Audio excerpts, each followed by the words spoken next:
Derek Lawson grabbed the microphone and pointed straight at the man in the dirty work boots. "Look at this guy," he shouted, and the entire bar exploded with laughter. The old farmer didn't flinch, just stood there with his calloused hands at his sides and something cold and quiet behind his eyes. That should have been the warning.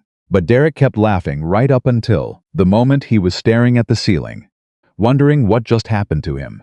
What nobody in that room knew, what Derek never bothered to ask, would change everything. Drop a comment with your city below. I want to see how far this story travels. And if you haven't subscribed yet, hit that button right now, because you do not want to miss what comes next. The truck barely made it into town. Ethan Walker could hear the engine knocking that low, ugly sound an engine makes when it's given up arguing and is just waiting for permission to die. He had driven this same route into Red Hollow for 11 years now, and he knew every crack in the road, every stop sign that leaned a little too far left, every mile marker between his farm and the edge of civilization. Tonight, that drive felt longer than it ever had before.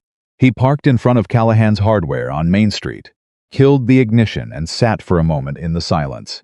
He looked at his hands on the steering wheel, cracked knuckles, a fresh cut across the palm of his right hand from where a bolt had slipped that afternoon, permanent grease lines in the creases of his skin that no amount of soap could fully reach. These were not the hands of a man who had given up. They were the hands of a man who had been fighting for a long time, just fighting a different kind of war. Ethan was 39 years old, though most people in town guessed older. The sun had done that. Years of early mornings and long afternoons in the open field will age a man in ways that have nothing to do with time.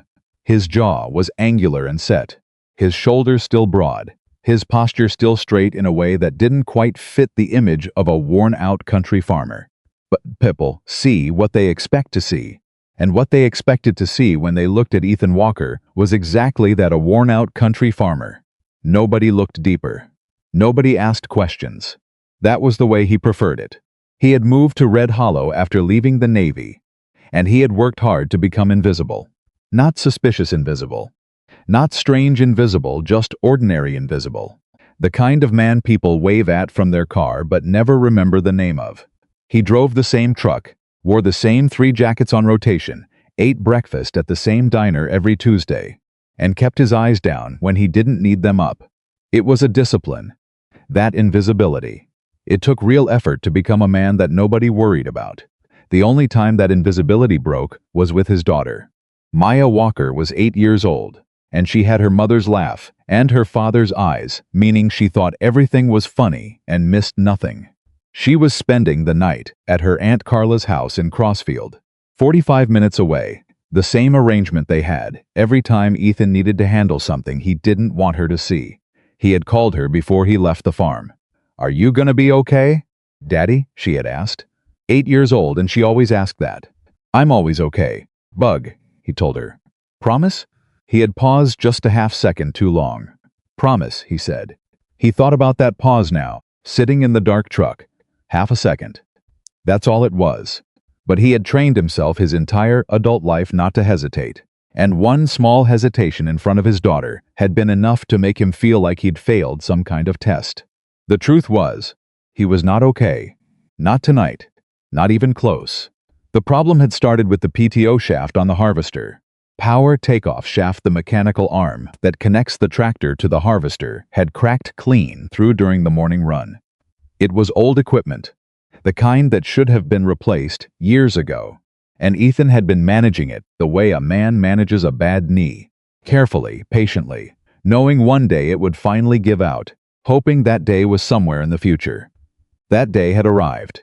The harvest window in Red Hollow was narrow. 3 weeks, maybe a little more if the weather stayed decent, which in North Carolina in October was never a guarantee. Miss the window, and the crop didn't get sold. The crop didn't get sold, and the bills didn't get paid. The bills didn't get paid, and the bank's patience, which had already stretched further than it had any business stretching, would finally snap. Ethan had called 3 equipment dealers that afternoon. The part he needed was available, but it needed to come from a warehouse in Charlotte, which meant 2 days minimum for delivery, plus the installation cost, plus the labor. All told, somewhere between $1,100 and $1,400, depending on who did the work. Ethan Walker had $43 in his checking account. He had already sold the 2 calves he had planned to keep through winter. He had already pulled his daughter out of the Tuesday art classes she loved because the $15 per session had become $15 he couldn't spend. He had already eaten enough peanut butter sandwiches in the past month that he had stopped tasting them. There was no more room to cut. There was no more room to borrow. There was only the farm and the window and the math that kept coming out wrong, no matter how many times he ran it. And there was one option he hadn't tried yet. A man named Gerald Pruitt had mentioned it to him 3 weeks ago, standing outside the feed store, lowering his voice the way men do when they're telling you something they think you should be embarrassed to hear. "You know Derek Lawson?" Gerald had said. Ethan had nodded slowly.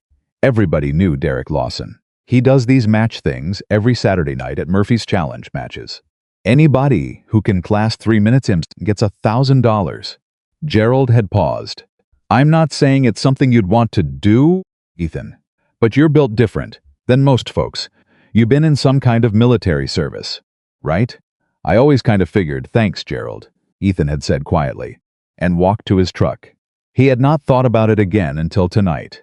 Or rather, he had thought about it and dismissed it, thought about it and dismissed it, turned it over in his mind 4 or 5 times a day like a stone he kept picking up and putting back down.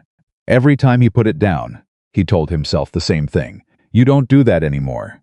That's not who you are now. That's not who Maya needs you to be."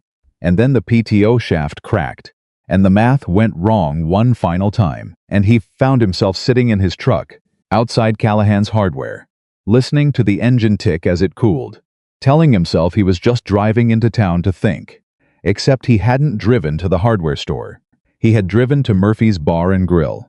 He hadn't told himself that consciously, but his hands had known the route, and here he was. There were 17 cars in the parking lot. Country music leaked through the walls. A hand-lettered sign in the window said, "Saturday Challenge, Night 1000, prize starts 8 p.m. It was 7:52. Ethan sat in the truck for 8 more minutes. Then he got out. The bar was louder than he had expected, and more crowded. He moved inside and let his eyes adjust quickly. Old habit. Automatic, the way breathing is automatic, scanning the layout without appearing to. 2 exits. Back bar ran along the left wall. Pool tables in the back corner. A raised platform at the far end of the room, roughly 12 by 12, with foam padding along the edges that someone had zip-tied in place. Cheap setup, functional. There were maybe 60, 70 people in the room. Mostly men, mostly younger than him. A lot of them already had drinks in hand, that warm, loose look on their faces that meant the night had started a while ago. He noticed the way they were clustered, not scattered randomly, the way people cluster when they're just at a bar for drinks, but angled slightly, positioned, the way people position themselves when they're waiting for a show. The show wasn't him. Not yet. He made his way toward the bar and ordered water. The bartender, young kid, maybe 25, with a beard he was still figuring out, glanced at Ethan's work boots and then looked away without much interest. That was fine. Ethan leaned against the bar and watched. Derek Lawson was already holding court at the center of the room, and Ethan spent about 90 seconds just studying him the way he used to study things that mattered. Derek was 26, maybe 27, built well, genuinely athletic, not just gym-built. There was real muscle underneath the fitted shirt, and he moved with the kind of practiced looseness that came from actual training, not just confidence. He was handsome in that loud way, the kind of good-looking that a man knows about and uses as a tool. He had a black belt. Ethan had heard that from 2 different people in town and had done some regional competition circuit before settling in Red Hollow and opening his gym. He was also, from what Ethan could read in those 90 seconds, exactly the kind of man he had hoped he would not be. Derek Lawson enjoyed this. Not the fighting, the performing. He was performing right now, arms wide, grinning at some story he was telling a group of younger guys who were hanging on every word. He wanted an audience. He needed one. The fighting was just the vehicle. Ethan had dealt with men like this before. He had also dealt with men who were genuinely dangerous. Derek Lawson was the first kind, which meant he could be handled. Ethan finished his water and set the glass down. "You here to sign up?" He turned. The kid with the beard again, holding a clipboard. "What's the sign-up process?" Ethan asked. "Write your name. Sign the waiver, it's just the usual. Nobody's responsible if you get hurt, blah blah. Derek will call names around 8:15. Ethan looked at the clipboard. 3 names already on it. He picked up the pen. "You sure?" the bartender said. And there was something in his voice, not unkind, just honest. He had clearly watched this before. "I mean, he's pretty good." Ethan wrote his name in clean, even letters. Ethan Walker. He said. Derek Lawson spotted him from across the room around 8 o'clock. Ethan saw the moment it happened, the slight recalibration in Derek's expression. The quick look, up and down, the barely suppressed smile. He watched Derek lean to the man beside him and say something quietly, and the man glanced over and smirked. Then Derek walked over. He had that walk the one athletes develop when they've won enough time to stop worrying about looking like they're trying. Relaxed, unhurried, comfortable in his own body. He stopped in front of Ethan and extended a hand. "Derek Lawson," he said, like he was introducing himself to someone who should already know the name. "Ethan Walker," Ethan said, and shook it. Derek's handshake was firm. Testing. Ethan matched it, not aggressively, just enough. Derek's eyes flickered slightly. "You're signed up for tonight?" Derek asked. "That's right." Derek looked him over again. The work boots, the canvas jacket with the frayed left cuff, the worn jeans, the small scar along Ethan's jaw that most people assumed came from some farm accident. "What do you do, Ethan?" Derek asked. Farmer. Derek repeated it with a smile designed to sound friendly and wasn't. "Out here in Red Hollow?" "About 7 miles north." "Huh." Derek glanced back toward his group, then back to Ethan. "Look, man, I appreciate y'all showing up. I really do. But I want to make sure guys know what they're walking into, you know? I don't want anybody getting hurt who didn't need to be." "That's thoughtful of you," Ethan said. "How old are you, if you don't mind?" 39. Derek's smile widened. He couldn't help it. "And you've done some fighting before? Any training?" "Some. Like what, high school wrestling? Little boxing? Something like that." Derek studied him for another moment, and Ethan could read exactly what the younger man was thinking. He was thinking, "This is going to be easy." He was thinking, "This man is nothing." He was thinking, somewhere underneath all of that, the thing men like Derek are always secretly thinking, "This will make me look good." "Okay," Derek said pleasantly. "See you out there." He turned and walked back toward his group. Ethan watched him go. He thought of Maya, asleep at her aunt's house. He thought of the PTO shaft, lying in 2 pieces in the barn. He thought of $43. Then he stopped thinking about any of it. The matches started at 8:15. Derek dispatched the first 2 challengers quickly, efficiently, without malice but also without mercy. He was good. There was no denying that. His technique was clean. His timing was sharp. And he read his opponents with genuine skill. A man in his mid-30s who had probably done some kickboxing 10 years ago lasted about 40 seconds before Derek tied him up against the padded post and the referee called it. A younger, heavier guy lasted closer to 90 seconds, but by the end he was holding his ribs and trying to get his breathing back while Derek clapped him on the shoulder and said something generous, sounding that the crowd ate up. Between matches, Derek worked the room. He told jokes. He bought someone a drink. He let a couple of younger women take photos with him. He was good at all of it. When the bartender called Ethan's name, Derek looked across the room and cupped his hands around his mouth. "Ladies and gentlemen," he called out, "please welcome our next challenger, Red Hollow's very own, the hardworking farmer himself, Ethan Walker." There was laughter. Warm laughter. Not vicious, the kind that comes easy when someone set the tone right. A few people clapped. A man near the platform let out a genuine hoot. Ethan moved through the crowd without hurrying. He had taken off his jacket and was wearing an old gray t-shirt underneath. And as he moved toward the platform, he was aware of the ripple of reaction moving through the crowd. People recalibrating slightly, noticing that the body under the canvas jacket was not the body they had expected. The shoulders were broader. The forearms were wrong for a man who only drove tractors. The way he moved was wrong. Small things. Most people missed them, some didn't. "Okay, Farmer Ethan," Derek said, loud enough for the room. He had his arms folded, still smiling. "I respect the hustle.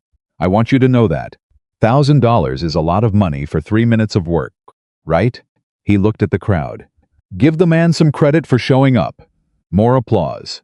Ethan stepped up onto the platform. Derek stepped in closer than was necessary for the referee's instructions, and lowered his voice just enough that only Ethan could clearly hear him. "You want me to take it easy on you," he said. "Not cruelly. Almost kindly. The way a man talks to someone he's already decided doesn't matter. Just tap out and nobody's got anything to be embarrassed about." Ethan looked at him. "I'll keep that in mind," he said. Derek leaned back and spread his hands to the crowd. "Let's go," he called out. The referee stepped between them, the room got loud, and Ethan Walker, for the first time in a very long time, settled into a stillness that was not the stillness of a tired farmer. It was something else entirely. Something he had spent 15 years trying to leave behind. The referee said, "Ready?" Ethan breathed out slowly. "Ready," he thought. Not for Derek Lawson. Not for the crowd, not even for the money. Ready because his daughter needed him to be. Ready because the farm needed him to be. Ready because somewhere out there was a PTO shaft in 2 pieces and a harvest window closing by the hour, and Ethan Walker had made a promise to a little girl, with her mother's laugh and his eyes, and he did not break promises. The referee's hand dropped. Derek moved.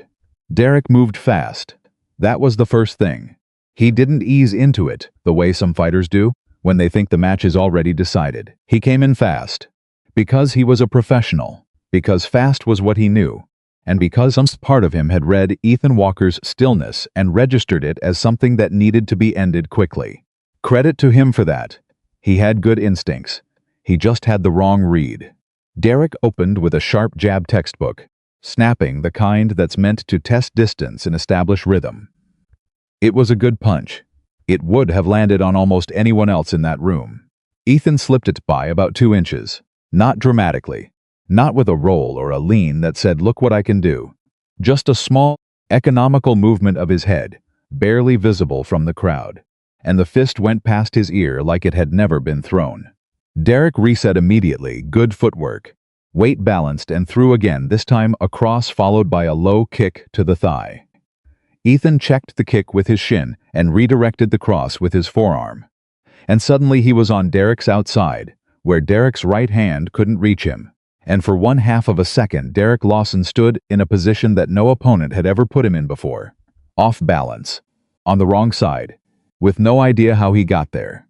Derek recovered fast. He spun, created space, bounced on his toes. His expression had changed barely. Just around the eyes. But Ethan caught it. The amusement was gone. Something more careful had replaced it. Good. Careful was what Ethan needed from him. Careful meant Derek was thinking. And men who were thinking were men who were reacting. And men who were reacting were men who were already behind. From the crowd, someone shouted, "Get him, Derek!" A few people laughed. But it was a nervous laugh now, not the comfortable collective chuckle from before. The energy in the room had shifted in some subtle way that the people inside it couldn't fully name. They just knew something was different than it had been 30 seconds ago. Derek threw a combination jab. Cross, hook sharp and fast and technically excellent. Ethan covered the first 2. Slipped the hook. And when Derek's weight was committed forward, Ethan placed a short, firm palm strike against Derek's chest. Not hard enough to hurt. Hard enough to make a point. Derek stumbled back a half step, more from surprise than impact, and his shoulder blades touched the padded post at the edge of the platform. The room went quiet for exactly 1 second. Then a man near the back said, "What the?" And the crowd noise came back up, different than before. Louder and less certain, the sound of people who had come expecting one kind of story and were getting another. Derek pushed off the post and came back in, and this time there was no smile at all. His jaw was set. His eyes were focused. He was fighting now, actually fighting, not performing, and Ethan respected that. He had always respected people who could switch gears when reality demanded it. It was a rarer quality than most people realized. "You've got some moves," Derek said, between exchanges. He was breathing harder than he wanted to be. Ethan didn't answer. He was watching Derek's hips, his shoulders, the tell in his left foot that came a half beat before his favorite combination. He had spotted it in the second exchange. In the second exchange, habits like that get drilled into muscle memory through thousands of repetitions, and they're nearly impossible to break in the middle of a match because you don't know you're doing them. Derek did the combination again. Jab to body, hook to head, spinning back kick. Ethan saw it coming 4 moves early. He stepped inside the kick, absorbed nothing, and caught Derek's extended leg at the ankle. He didn't throw him. He didn't sweep him. He just held it for a moment, 1 full second, maybe 2, with Derek standing on one leg in the middle of the platform, completely at Ethan's mercy, and did absolutely nothing with it. Then he released the leg and stepped back. The room exploded. Not applause, confusion. Shouting. A dozen conversations breaking out at once. A woman near the platform said, "Oh my God," loud enough that people 3 tables away heard her. 2 men near the bar grabbed each other by the arm without realizing they were doing it. Derek set his foot down slowly. He was breathing hard now, his chest rising and falling in a way that had nothing to do with cardio. He stared at Ethan across the 8 feet between them. "Who are you?" Derek said. He wasn't performing anymore. The question was real. Ethan said nothing. Derek came in again. But it was different now. He wasn't attacking, he was probing. Testing, trying to solve a problem he didn't have the vocabulary for. He was an excellent fighter dealing with something outside his experience, which is one of the hardest positions a person can be put in. And he was dealing with it the only way he knew, by pressing forward. That was either courage or stubbornness, and in that moment it was probably both. They exchanged. Quick, clean, technical. Derek landed a glancing elbow that caught Ethan on the cheekbone, a real shot. Good technique, and Ethan felt it, felt the sharp bloom of pain, and registered it the same way. He registered discomfort in all its forms. Information. Just information. His pain receptors sent the signal. His brain logged it, and he kept moving. Derek saw that Ethan took it without any change in expression, and something flickered in his face that might have been alarm. "You didn't even blink," Derek said. "I've been hit harder," Ethan said. "By who?" A short pause. "People who were trying to kill me." The referee was watching carefully from the corner of the platform, and Ethan was aware of him the same way. He was always aware of everything around him, peripherally, completely, with that calm, full-spectrum attention that had taken years to develop and had never fully gone one away. The crowd, the exits, the position of every person within 20 feet. Not paranoia, just awareness. The difference between those two things was something most civilians never understood. Derek regrouped, shook his hands out, reset his feet, and then he did something that surprised Ethan. He stopped, just for a breath. One full breath, deliberately taken. And in that breath he looked at Ethan Walker, really looked. The way a person looks when they're trying to see past the surface of something. And his expression went through 3 separate things in about 2 seconds. Confusion, recognition, and then, underneath both of those, something that looked almost like fear. Not of losing. Something more complicated than that. "Okay," Derek said quietly, still catching his breath. "Okay." He came in again, but slower, thinking. They worked through the middle of the second minute that way, both of them moving carefully. Derek attacking with real craft and Ethan neutralizing with an economy of motion that was almost invisible to anyone who didn't know exactly what they were watching. A man near the platform, older, military haircut, hands around his beer glass like he'd forgotten it, was there, leaned forward with an expression that was no longer casual. He had seen something in Ethan's movement that he recognized. He just couldn't place it yet. The clock ticked toward the 2-minute mark, and then Derek Lawson made his decision. He came in harder than anything he'd thrown all night. The kind of committed full combination attack a fighter throws when he's decided that the technical approach isn't working and he's going to end it with will and athleticism, and the kind of pressure that overwhelms most people regardless of their training. It was a good decision for most opponents. It was the right play against most of what he'd dealt with in his life. Ethan let him come. He absorbed the first strike on his forearm, felt the impact rattle up through his elbow, slipped the second, rolled away from the third, and then, without apparent urgency, he got underneath Derek's center of gravity. Not a throw. Something more controlled than that. He simply redirected Derek's momentum, the way water redirects around a stone, and guided the younger man down to the mat with a grip that was firm and total, and left Derek absolutely no meaningful option except to go where he was being sent. Derek hit the mat face up. Ethan held him there for 1 second, knee beside him. Not on him, hand at his collar, the position of complete control, and then he stood up and stepped back. The referee hadn't called it. The 3 minutes weren't up. Ethan looked at the referee and said, "We're done." The referee blinked. "He's not tapping," the referee said. "No," Ethan said. "But we're done." He looked down at Derek, who was lying on his back on the mat, staring up at the ceiling, with an expression that was going to take him a long time to work through. "You okay?" Ethan said. Derek made a sound that wasn't quite words. "I'll take that as yes," Ethan said. And then he turned and started walking back toward the bar. The room was not loud. The room was the opposite of loud. 60-something people in a bar on a Saturday night, and you could hear the neon sign buzzing above the door. Then somebody started clapping slow, confused, genuine, and it spread in an unsteady wave. And by the time Ethan reached the bar and picked up his canvas jacket from the stool where he'd left it, the room was making noise again.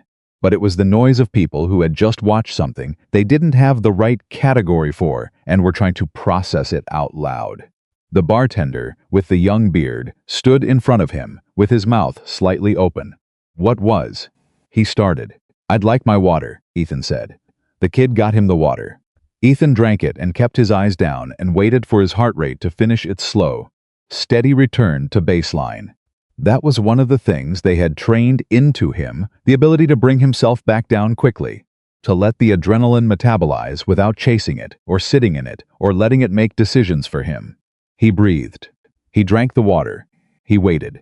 From behind him, he heard the sound of Derek getting back to his feet. He heard the murmur of Derek's friends around him. He heard someone say, "D, you all right?" And Derek's voice, rough and quiet, Yeah, I'm good." Ethan didn't turn around. Then he heard footsteps. Derek Lawson came up and stood beside him at the bar, not behind him, not in front of him, beside him, close enough to talk. He was breathing normally now, but there was something different in his posture, a kind of careful deliberateness, like a man choosing his words before he opens his mouth, which was not something Derek Lawson usually had to do. "You want to tell me what that was?" Derek said. Ethan turned to look at him. "What do you mean?" "What I mean," Derek said slowly, "is that I have been fighting since I was 12 years old. I've trained with Olympic coaches. I've fought guys ranked nationally. And you just..." He paused, ran a hand over his face. "You just did things to me that I've never seen anyone do in a real match. Not on YouTube. Not in competition, not anywhere." He stopped. "So who are you?" Ethan was quiet for a moment. "I told you," he said. "Farmer, 7 miles north, don't do that," Derek said. His voice had shifted, not angry, but urgent in a way that was different from the performance urgencies of earlier. This was real. "Don't I'm asking you straight?" "Man." "Straight. Who are you?" Ethan looked at his hands around the water glass. The cracked knuckles, the fresh cut, the grease lines that didn't wash out. He thought about how much of a person's story lives in their hands if you know how to read it. "I used to be something different," he said finally. "A long time ago." "How long ago?" "Long enough that I don't like talking about it." Derek absorbed that. He nodded slowly, like a man filing information away. "The way you moved," he started, "that's not boxing training. That's not BJJ. It's not Muay Thai. It's something," he searched for the word, "integrated, practical. The kind of stuff that's built for real situations, not competitions." He looked at Ethan directly. "That's military hand-to-hand." Ethan didn't confirm it. He didn't have to. Derek read the non-answer correctly and sat back on the bar stool beside him.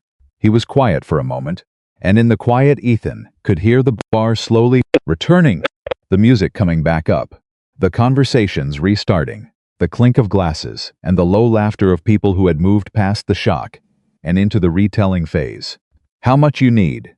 Derek said suddenly. Ethan turned to look at him. The 1,000, Derek said. You won it. No question about that. But you came here needing money. And I get the sense $1,000 isn't quite enough for whatever you're dealing with. He paused. I'm not doing the pity thing. I just talk to me straight and I'll do the same back. Ethan studied him. There was something genuine in Derek's face now that hadn't been there an hour ago. The performance layer had been stripped away, and what was underneath was younger and less certain, and considerably more interesting. 1,400, Ethan said. Give or take. Derek nodded. He reached back and pulled his wallet from his pocket. Counted out bills on the bar in front of Ethan. 1,000. He looked up. Then he counted out 4 more hundreds. 14, Derek said. Ethan looked at the money. I don't need charity. It's not charity. You earned the 1,000, fair and clear. Derek paused, seemed to be choosing. Call it a consultation fee for the education. A small, real smile, the first one that night that had reached his eyes. I'm a gym owner. Education is literally my business. Something shifted in Ethan's chest. He wasn't sure exactly what to call it, not gratitude. Not exactly, but something adjacent to it. Something that acknowledged that people could surprise you in ways you hadn't budgeted for.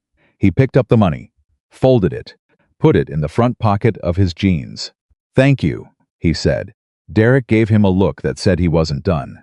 I want to ask you something, and I want you to answer me honest. Go ahead, why? Here, Derek said. Why tonight? A man with your background, your skill set, you could be doing a dozen different things to make money. Security consulting, training programs, teaching, I mean. He gestured vaguely. Why are you fighting in a bar on a Saturday night? Ethan was quiet for a moment. My daughter needs new winter boots, he said. My harvester needs a part that costs more than I have. And the bank doesn't care about either of those things. They just care about numbers. And my numbers are bad. He looked at Derek. I did the math, and this was the fastest way to fix the problem. That's it. Derek looked at him for a long moment. How old is your daughter? 8. Her name? Ethan looked at him sideways, the way a man looks when he's deciding how much to give. Maya, he said. Derek nodded slowly. Something moved across his face, complicated. Private. My mom raised me and my brother by herself, he said. After my dad left. She worked 2 jobs and didn't complain once. Not to us, anyway. She did whatever it took. He paused. I've been making fun of people for years, people who come in here, who show up looking like they're barely holding it together, and I've been calling it entertainment. He stopped. I don't think I ever stopped and thought about what their actual story was. The room moved and buzzed around them, but between the two of them, there was a quiet that was different from the quiet that had followed the match. That quiet had been shock. This one was something more like understanding. I'll give you the money, Derek said. You already did, Ethan said. I know. But he stopped. Started again. I have a truck and trailer, and I'm pretty good with equipment. My uncle had a farm when I was a kid, and I spent 3 summers working it before I got too cool to spend my summers working a farm. A pause. Stupid. Anyway, if you need help with the repair, I don't need help, Ethan said automatically. The old reflex. The one that had been running for 11 years. Derek looked at him steadily. I know you don't need it, he said. But maybe you could use it. Ethan looked at the young man beside him. 26, 27 years old, with his black belt and his gym and his Saturday night crowd, sitting here in the aftermath of the most educational match of his life, offering to haul equipment and get his hands dirty. The performance was completely gone. What was left was just a young man trying to figure out how to do the right thing, which is a much more complicated project than most people give it credit for. We'll see, Ethan said, which was not no. Derek seemed to understand that. Across the room, the older man with the military haircut was still see Ethan. He had been watching since the match ended, nursing the same beer, not talking to the people around him. Ethan had been aware of him the whole time peripherally, completely, the way he was aware of everything. Now the man stood up from his bar stool and moved across the room slowly, with purpose, the deliberate walk of someone who has decided something and is following through on it. He stopped about 4 feet from Ethan and Derek. He looked at Ethan with an expression that was a mixture of certainty and something almost reverent. "Walker," he said, "not a question, a statement." Ethan turned to look at him fully for the first time. The man was in his mid-50s, lean and weathered, with the kind of face that has spent more time in direct sun than in offices. His hands were rough. His bearing was very specific, the kind you didn't get from civilian life. "Patterson," Ethan said, after a moment. The man's face broke into something not quite a smile, more like the physical release of tension, the face a person makes when something they weren't sure of turns out to be true. "Tommy Patterson, second Bud, each class ahead of yours. I recognized the movement during the match." He paused. "Took me a minute because I haven't seen you since." He stopped. Left the sentence unfinished. Because some sentences don't need to be finished. Not between people who were in certain places at certain times.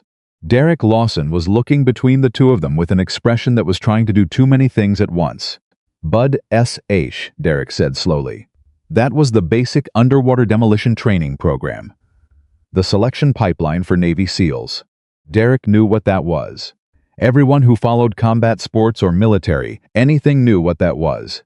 And what it meant to have completed it. And what it meant to have the bearing and the movement that Ethan Walker had. Derek started. The older man Patterson looked at Derek with an expression that was not unkind but was very direct. "This man right here," he said, "served multiple combat deployments. He was a SEAL officer. He led men in situations that," Patterson stopped, seemed to edit himself. "Situations most people in this room couldn't imagine and wouldn't want to." He looked back at Ethan. "I lost track of you after you got out. Nobody could find you. Word was, you'd gone completely off-grid." "Close enough," Ethan said. Farm." Patterson nodded slowly, looking at him the way old soldiers look at each other, reading the story in the posture, the hands, the eyes, the particular way a man holds himself when he has lived inside a certain level of experience and will never fully leave it behind. "You okay?" Patterson said. The question was simple on the surface. Between the two of them, it was not simple at all. Ethan held the older man's eyes for a moment. "I'm farming," he said. Patterson absorbed that, gave it the respect it deserved. "Yeah," he said quietly. "Okay." Around them, the bar had reorganized itself in real time. The information about who Ethan Walker actually was had moved through the room the way information always moves in small bars on Saturday nights in a wave. Person to person, table to table, some faster than others, some getting it slightly wrong, some getting it startlingly right. Ethan could track the wave's progress by watching the ripple of turned heads and changed expressions, the way you watch a weather front move across open ground.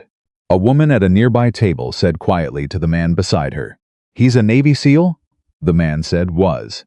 "Navy SEAL officer." She looked over at Ethan and Derek. "Just yeah," the man said. A group of college-age guys near the pool tables, the same group that had laughed loudest when Derek introduced Ethan as the farmer, were standing very still and very quiet, not looking at Ethan directly, but clearly very aware of him. Derek Lawson was sitting on his bar stool with his elbows on the bar and his hands folded in front of him, and his face had the look of a man who is reviewing a film in his head and seeing every frame differently than he saw it the first time. "I called you." Derek started. "I know what you called me," Ethan said. "No heat in it. The tractor joke. I remember." Derek looked at him. "I didn't know." "You didn't ask," Ethan said. "Still no heat. Just a statement of fact. Nobody does. That's fine. I'm not asking for anything different." He paused. "The way you talk to me tonight, that's you talk to everybody who walks through. I'm not Celeste through that door.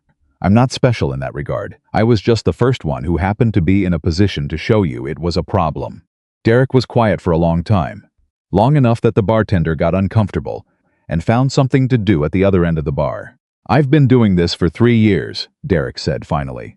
"Saturday nights, the challenge thing. And I've embarrassed people. Good people, probably. People with stories I never knew." He exhaled slowly. "I thought it was just fun. I thought everybody who came in here knew what they were walking into." He paused. "I didn't think about it the way you're making me think about it right now." "I'm not making you think anything," Ethan said. "You're doing that yourself." "Why aren't you angry?" Derek said. And it was a real question, the kind that comes from genuine confusion. You walked in here. I mocked you in front of 60 people, and you're sitting here talking to me like, he searched. Like we're just two guys at a bar. Ethan picked up his water glass. It was empty, but he held it anyway, the way a man holds something when he's thinking.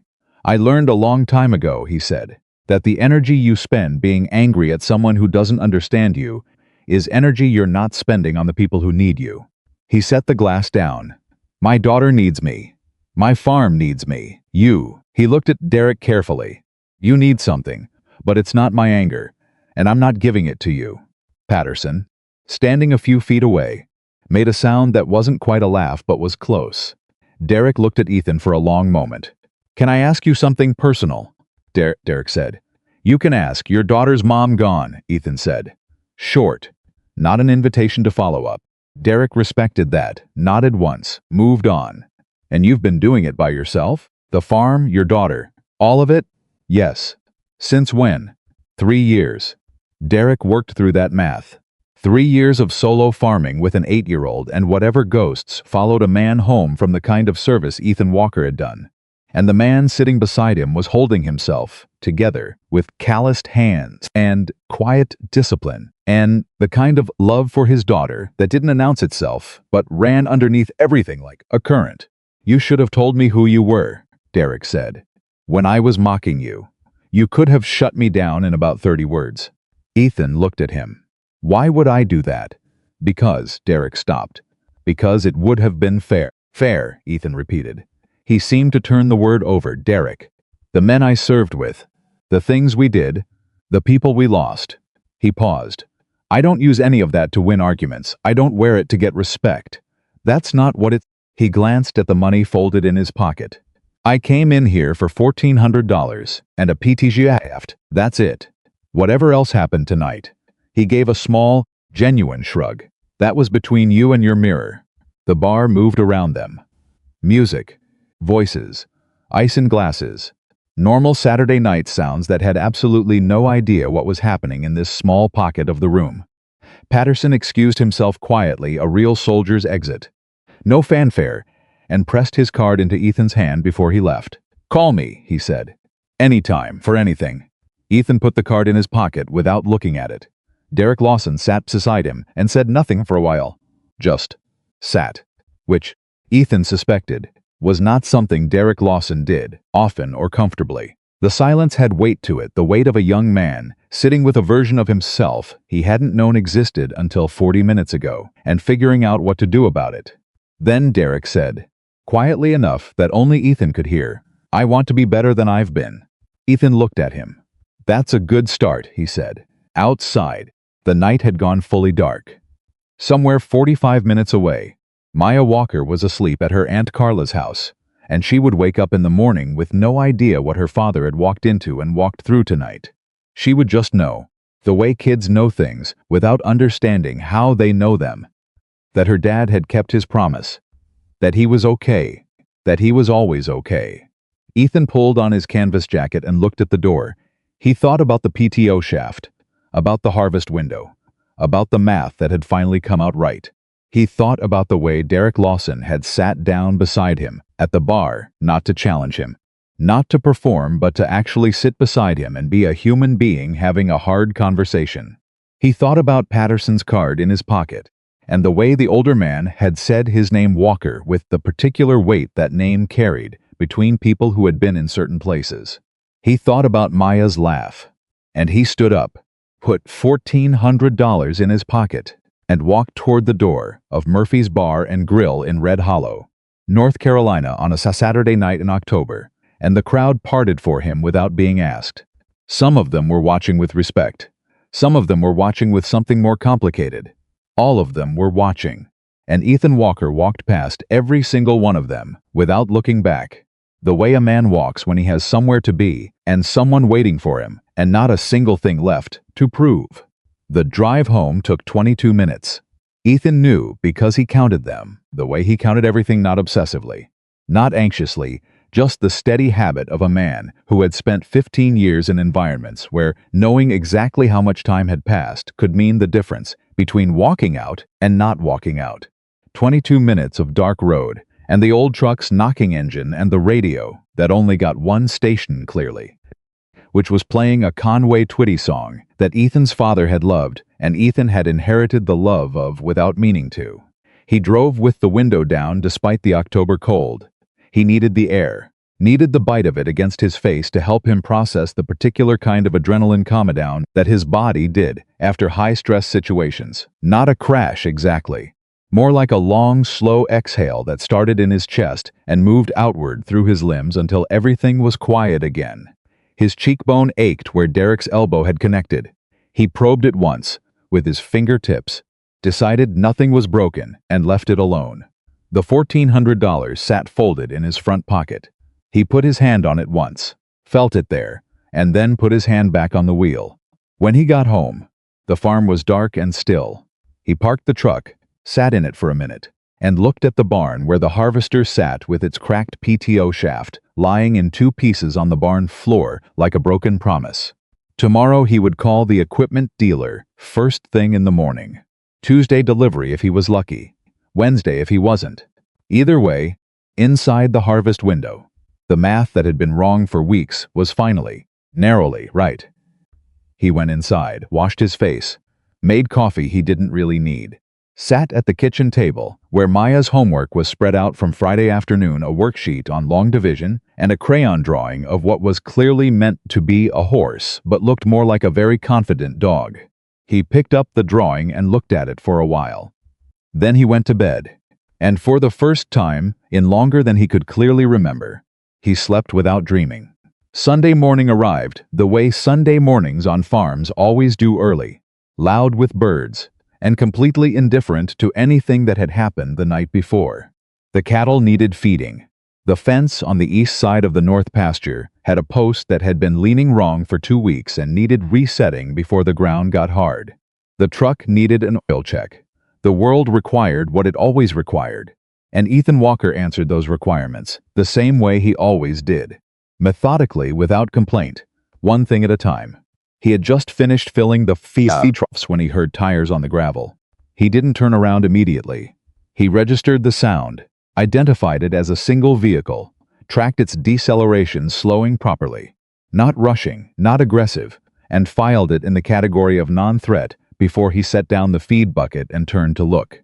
It was a late model pickup, clean, with a trailer hitch he didn't recognize.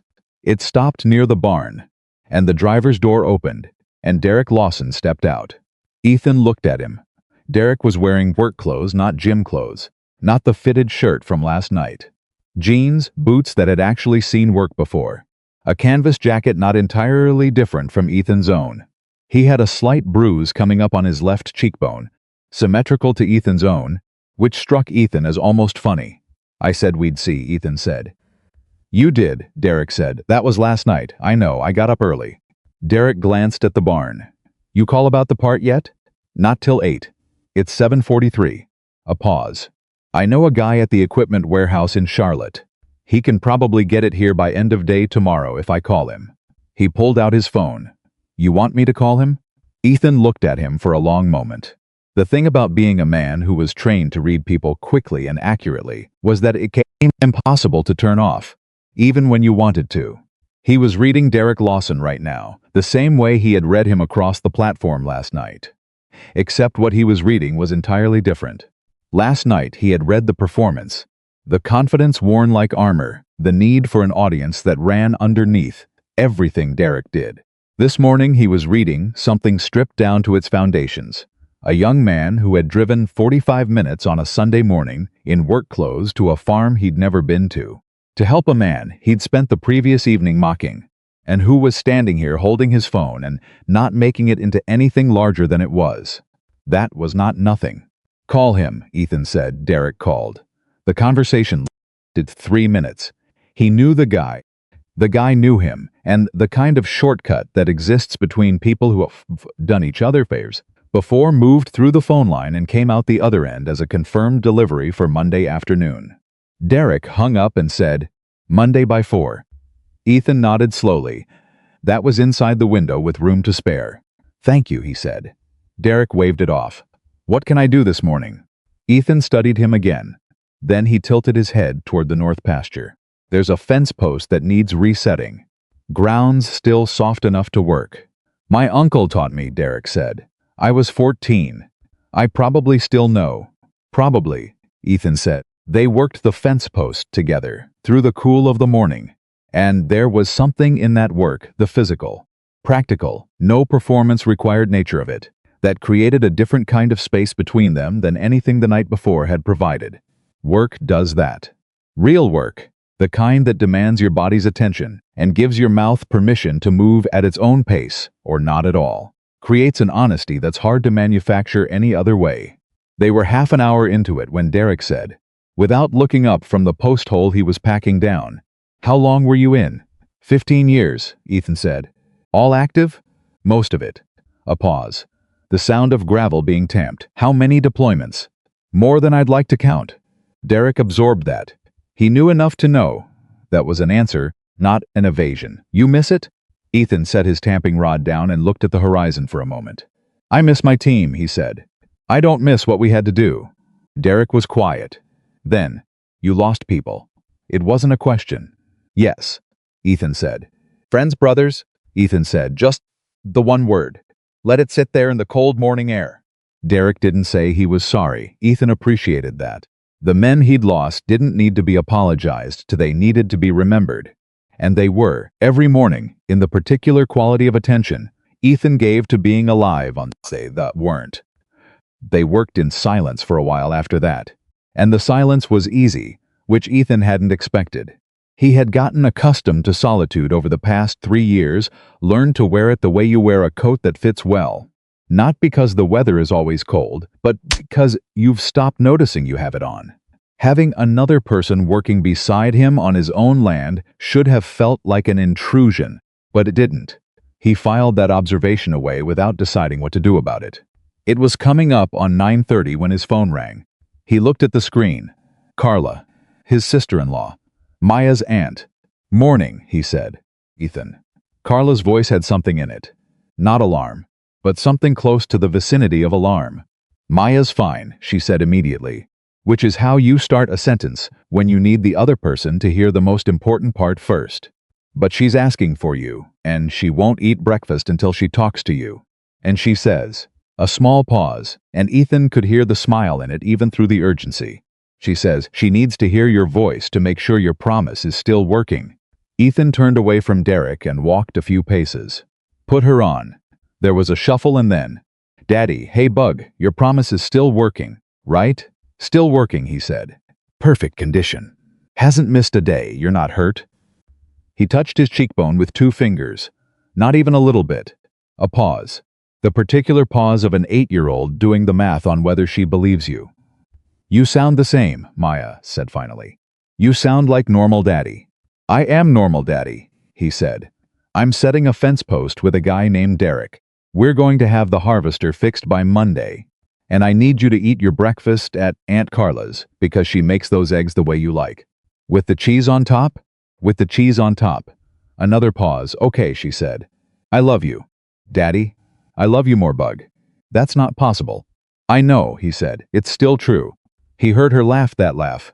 The one that was entirely her mother. And then Carla came back on and said she'd have Maya back to the farm by noon.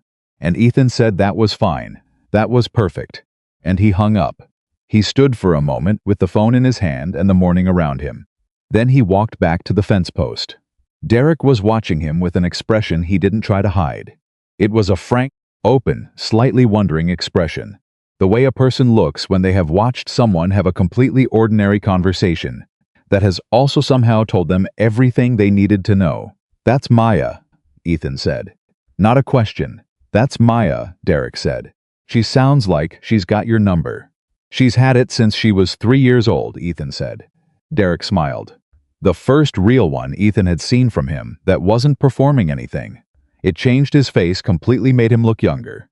Easier. More like whoever he actually was underneath the black belt and the Saturday night crowd. They finished the fence post by 10. Derek followed Ethan into the barn, where the harvester sat with its cracked shaft, and spent 20 minutes asking questions and listening carefully while Ethan walked him through the mechanical situation. Derek was not an equipment expert, But he learned fast, and he asked smart questions, and he didn't pretend to know things he didn't, which Ethan marked as a point in his favor. Monday afternoon, Derek said, looking at the broken shaft. "You'll be inside the window?" "Barely," Ethan said, "but yes." "What happens if something else breaks?" Ethan looked at him. "Then I deal with it." "By yourself?" "That's generally how I do things." Derek turned to look at him directly. "Why?" The question was so simple that it took Ethan a moment. "Why what?" "Why by yourself? You have a team. You had a team. 15 years of understanding that you go further together than alone, and then you come out here and you wall yourself off from everybody." Derek paused, seeming to check himself. "I'm not trying to, I just don't understand it." Ethan was quiet for a moment. He picked up a wrench from the workbench, not because he needed it, just to have something in his hands. "When I was in," he said slowly, "the team was everything. You live for each other.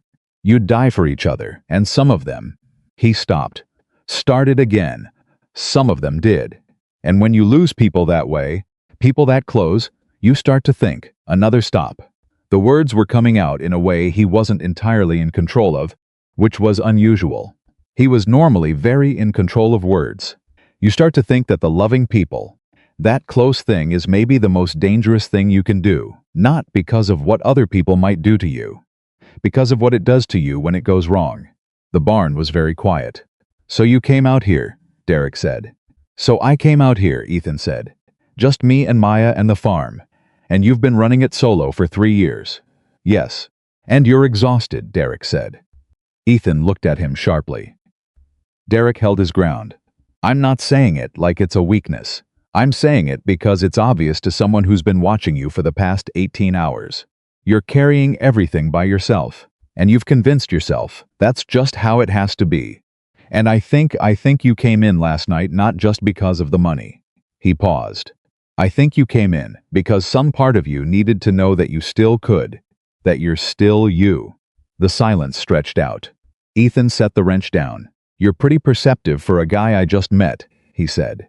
"I've been in front of audiences since I was 12, Derek said. "You learn to read people."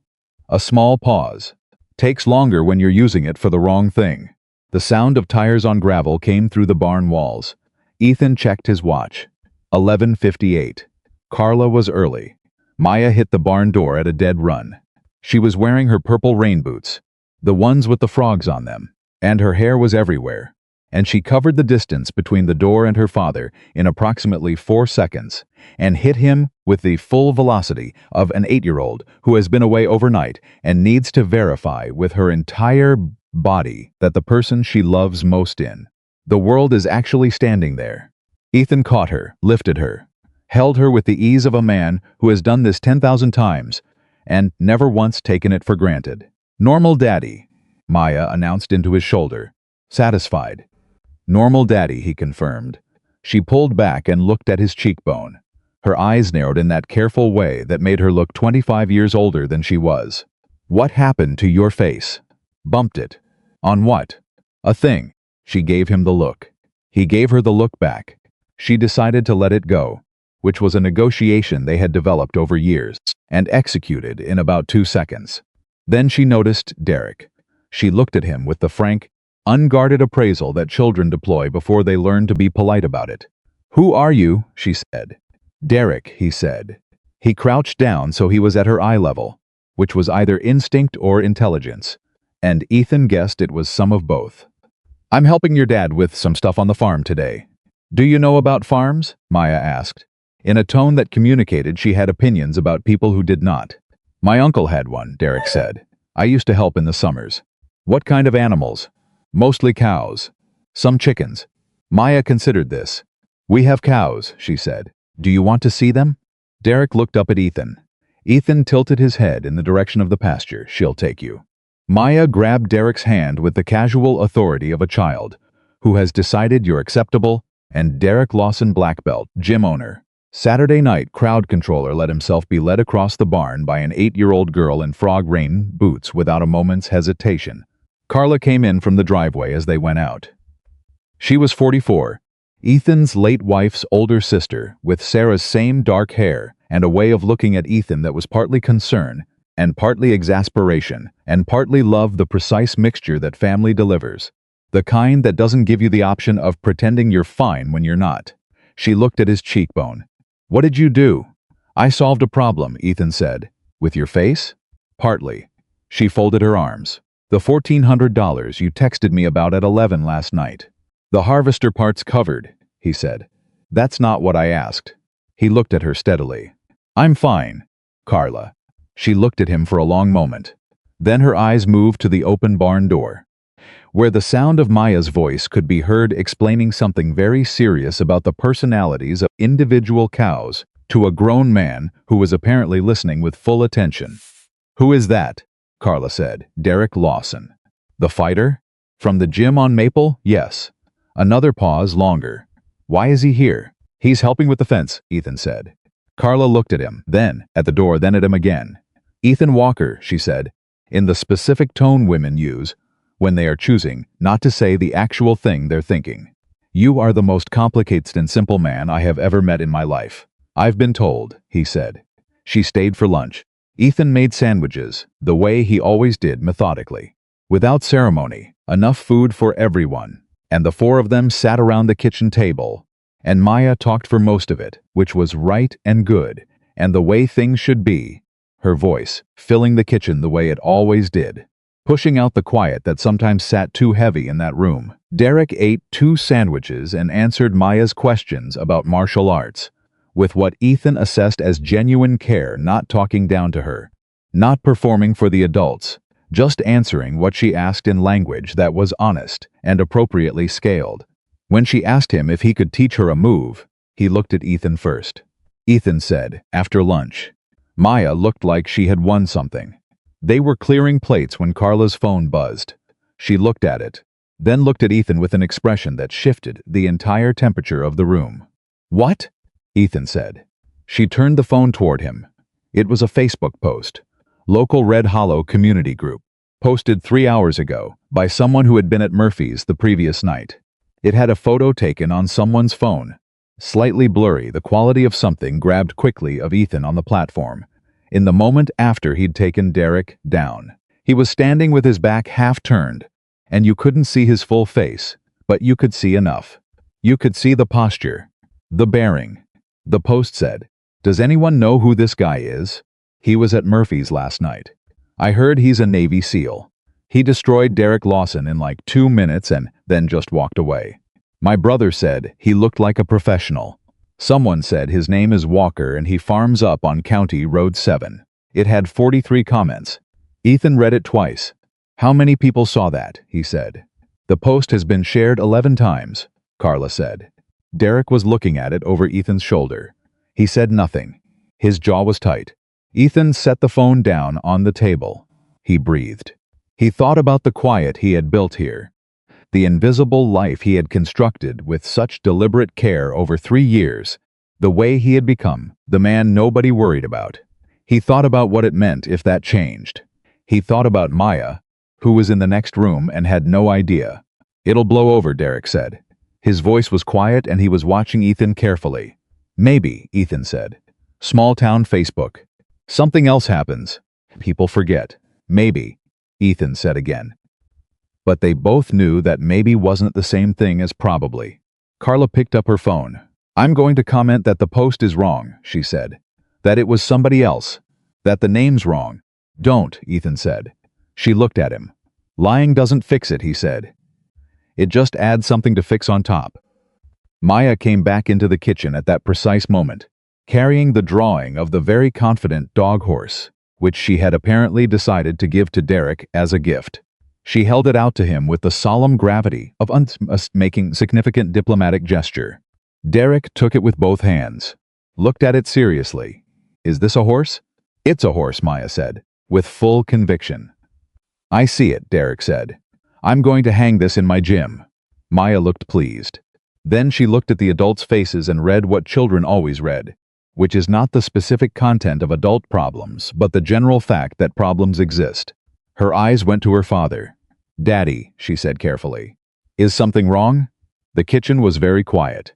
Ethan looked at his daughter, 8 years old, frog rain boots. Her mother's laugh, his eyes. He made his face do what he needed it to do, which was the same thing it had done across hostile territory and dangerous situations for 15 years. Become calm, not fake calm. Real calm, the kind that starts deep in the chest and moves outward, and that the people who love you can tell the difference between. Nothing's wrong, Bug, he said. Everything's exactly right. She studied him for 3 full seconds. Okay, she said, and she believed him. After lunch, Derek taught Maya one defensive technique in the front yard, a simple wrist release, the kind that builds body awareness more than fighting skill, and Ethan stood back and watched. And Carla stood beside him and didn't say anything for a while, which was one of the things he most appreciated about her. Then she said, quietly, "She needs to see you let people in, Ethan." He didn't answer. "Not for your sake," Carla said. "For hers. She's watching how you live. She's learning from it." He watched Maya laugh at something Derek said. The laugh, the one that was all her mother. "I know," he said. "Do you?" Carla said. Not cruelly, just honestly. He didn't answer that one either. But he didn't walk away from it, which was something. Derek left at 3 in the afternoon. He shook Ethan's hand at the truck, a different handshake than the one at Murphy's the night before. That one had been a test. This one was just 2 men and what had passed between them. "Parts coming Monday by 4, Derek said. "My guy will text me when it ships." "You don't have to track it," Ethan said. "I know I don't have to," Derek said. "A beat." "I'll be in touch," Derek said. He got in his truck. Ethan stood in the driveway and watched the truck go down the gravel road and disappear at the tree line. He stayed there for a moment in the Sunday afternoon quiet. Then his phone buzzed. He looked at it. A text from a number he didn't have saved. 5 words. "I saw the post. We need to talk." He stared at the number for a long time. He knew that number. He hadn't seen it in 3 years. But the way certain things get burned into muscle memory, he knew it. It belonged to Commander Ray Holt, his former commanding officer. The man on the other end of the radio during the worst night of Ethan Walker's professional life. The man who had signed his separation papers when Ethan left the Navy. The man he had not spoken to since. Ethan put the phone in his pocket. He walked back to the barn. He stood in front of the cracked PTO shaft for a long time, not seeing it. Then he took the phone out, read the message again, and started typing. The text sat in his pocket like a coal. Ethan fed the cattle at 4 o'clock the same way he always did. Same route, same order, same quiet efficiency that turned physical work into something close to meditation. His hands moved. His eyes scanned. His body did what it had been trained and retrained and trained again to do without conscious instruction. But his mind was somewhere else entirely. Turning Ray Holt's 5 words over the same. Say a man turns a problem over in the dark, not solving it. Just making sure he understands its shape before he decides what to do about it. "I saw the post. We need to talk." 3 years of silence between them. Not an accident. Not a misunderstanding. A deliberate, mutual, understood silence of the kind that exists between men who have been through something together and have agreed, without ever saying so directly, that some things are better left in the space where they happened, and not carried into civilian daylight. And now 5 words on a Sunday afternoon had ended it. Maya was at the kitchen table doing her long division when Ethan came inside. She had her tongue slightly between her teeth the way she did when she was concentrating, and she didn't look up when he came in, which meant the math was at a critical stage and interruptions were not welcome.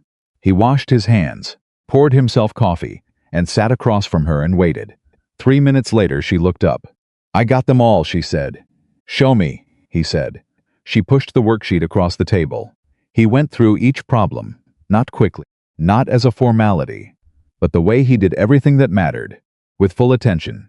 She had gotten them all right, including the last one, which was a word problem about train schedules that was specifically designed to trip kids up by including information they didn't need.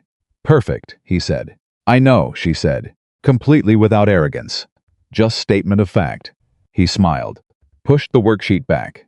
"Daddy," she said, in the careful tone that meant a real question was coming. "Yeah. Is Derek going to come back?" He looked at her. "Why?" "Because I only showed him 4 cows and there are 11. And also," she paused, rearranging something in her thinking. He listened. When I told him about the cows, he actually listened. Some grown-ups listen, but they're not really listening. They're just waiting for you to stop talking. She looked at Ethan seriously. Derek was actually listening. Ethan thought about Derek crouching down to Maya's eye level in the barn, taking her drawing with both hands, asking which one was the horse. "I think he'll come back," Ethan said. Maya nodded, satisfied. "Good," she said, and went back to her homework. He waited until she was in bed, the house quiet and dark except for the kitchen light, before he went to the barn and called Ray Holt. It rang twice. Ethan. Ray Holt's voice was exactly the same. That was the first thing that in 3 years, the voice had not changed at all. The same measured weight to it. The same quality of a man who chose words the way a surgeon chooses instruments. Carefully, deliberately, with full understanding of what damage a wrong choice could do. "Ray," Ethan said. A pause. The kind of pause that 3 years of silence earns. "You look good in the photo," Ray said. "It's blurry." Still. Another pause. "How's the farm? Harvester's been down, part coming Monday. And your daughter? She's 8 now. She's perfect." "Good." Ray let that sit for a moment. "I've been keeping track of you, Ethan. Not in a surveillance way. Just men I've served with. I keep track." "I know," Ethan said. And he had known. He had always known that the world he came from didn't forget its people, even the ones who asked to be forgotten. "The Post," Ray said. "It's already been picked up by 2 veteran news sites. Not major platforms, but veteran community stuff. Your name's showing up in some circles." A pause. "I wanted you to hear it from me before you woke up tomorrow and found it somewhere else." Ethan closed his eyes for a moment, the quiet barn around him, the smell of hay and machine oil and cattle, the life he had built. "How bad?" he said. "Right now, it's manageable. Nothing mainstream. But there's someone who recognized you, a guy named Pruitt. Served in Coronado. Says he did joint training with your team once. He's been very generous with details in the comment sections." Ray's voice was neutral. "Reporting careful." He mentioned Kandahar. The word landed like a physical thing. Ethan said nothing for a full 10 seconds. "Ethan," Ray said carefully. "I heard you," Ethan said. His voice was steady. His hands, gripping the phone, were not quite. Kandahar was not a word he said out loud. It was not a word he allowed himself to think in the daytime, if he could help it. It lived in the part of his memory that he had partitioned off, with the specific discipline of a man who understands that some rooms are better kept closed. Not because you are afraid of what's inside, but because you know that opening them has consequences that extend beyond yourself. 3 men had not come home from Kandahar. 2 of them had been on Ethan's team. 1 of them had been his closest friend. What did Pruitt say specifically? Ethan said that you were the commanding officer on the Kandahar extraction, that you were decorated for it, that 2 men from your team died, and that you, Ray, stopped. That I what? That you carried Marcus Reeves for 4 kilometers under fire to the extraction point even after you were hit. Ray's voice was quiet, and even the way voices get when they are delivering something that is both fact and tribute. That the reason anyone got out at all was because of you. The barn was very quiet. The cattle shifted somewhere in the dark. "Pruitt doesn't know the whole story," Ethan said. "He knows what he saw in the debrief reports," Ray said. "The debrief reports don't know the whole story either," Ethan said. "Nobody does." A long pause. 2 men died. Ray, I was the commanding officer. The whole story includes both of those things. Yes, Ray said, it does. And you've been carrying both of those things alone for 3 years on a farm in North Carolina, because you decided that isolation was the same thing as atonement. His voice was not angry, not accusatory, just clear. The way Ray Holt's voice had always been clear, with the particular clarity of a man who has earned the right to say difficult things and knows how to do it. You didn't fail those men, Ethan. I was their commander, Ethan said. Yes, the commander is responsible. Yes, Ray said again. And the commander also made decisions under fire with incomplete information in a deteriorating situation that most people will never have to face in their lives, and brought 6 men out alive who would not have come out without him. A beat. Both things are true. You've been living like only one of them is. Ethan pressed the heel of his free hand against his eye. He breathed. The old technique 4 counts in. Hold 4. Out 4. He had taught it to himself the first year. In the bad months before the farm started to feel like home. When the nights were loud with things that hadn't happened in North Carolina, but felt like they had. "Why are you calling me, Ray?" he said. Not defensively, genuinely. "Because I've been waiting 3 years for you to call me first," Ray said. "And apparently what it takes is a bar fight and Facebook post." There was something in his voice, not quite humor, but the place humor lives in people who have seen too much to laugh easily. Ethan made a sound that wasn't quite a laugh either. "There's something else," Ray said. Ethan had known there would be.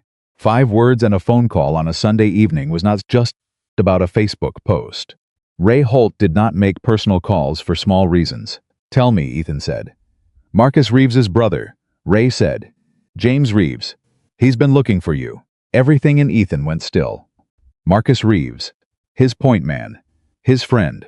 The man he had carried 4 kilometers under fire.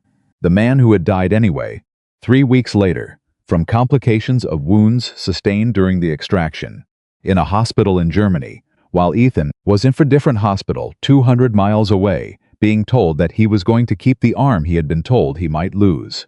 Marcus had a younger brother named James. Ethan had met him once, at Marcus's enlistment party, years before the deployments. James had been 19 then, skinny, studying to be a teacher. They had talked for 20 minutes about baseball, and he had seemed like a good kid. "Why?" Ethan said. His voice came out flat. "He's been trying to find you for about a year," Ray said carefully. "He reached out through veteran service channels." "He's not angry, Ethan. That's not what this is. He's got a letter that Marcus wrote before Kandahar. Instructions for if he didn't make it. One of the items was," Ray paused. "One of the items was to find you." The whole world was very quiet. "What does the letter say?" Ethan said. "I don't know the exact words. James didn't share that with me. But he said, and these are James's words. Not mine," he said. "Marcus wanted you to know that he made his peace with the risk before he went in, that he knew what he was walking into. That what happened was the mission, not a failure." Ethan sat down on the edge of the workbench. He hadn't meant to. His legs just made that decision without consulting him. He breathed. 4 counts in. Hold 4. Out 4. "He's been carrying that letter for a year," Ethan said quietly. "Yes. Looking for me." Yes, another long silence outside. The October wind moved through the trees with the soft sound of something turning over in its sleep. "Give him my number," Ethan said. Ray was quiet for a moment, as if checking that he had heard correctly. "Yeah?" "Yes," Ethan said. "Give him my number." He could hear something shift in Ray's voice, nothing dramatic, just a small relaxation. The way a man sounds when something he has been bracing for turns out to be handleable. "Okay," Ray said. "I will, tonight." "And Ray," Ethan said. "Yeah, I'm sorry I didn't call." A pause. "I know why you didn't," Ray said. "But I'm glad you did tonight." They talked for another 20 minutes. Not about Kandahar. Not about the post. Not about anything operationally significant. They talked about Ray's daughter, who was starting college in the spring. They talked about a piece of legislation affecting veteran benefits that they both had opinions about. They talked the way men talk when they have been through serious things together and are choosing, in a given moment, to sit beside the serious things instead of inside them. When they hung up, Ethan sat in the barn for a long time. He thought about Marcus Reeves. Not the way he usually thought about Marcus, not the Kandahar version. Not the hospital version. Not the version that lived in the closed room and knocked from inside when Ethan's defenses were down. He thought about Marcus the way he had been before any of that. Laughing at something stupid during a long wait. Complaining about MREs with the theatrical dedication of a man who had made complaining about MREs into a minor art form. Talking about his brother James, with the specific affection of an older sibling who acts annoyed but is actually fiercely proud.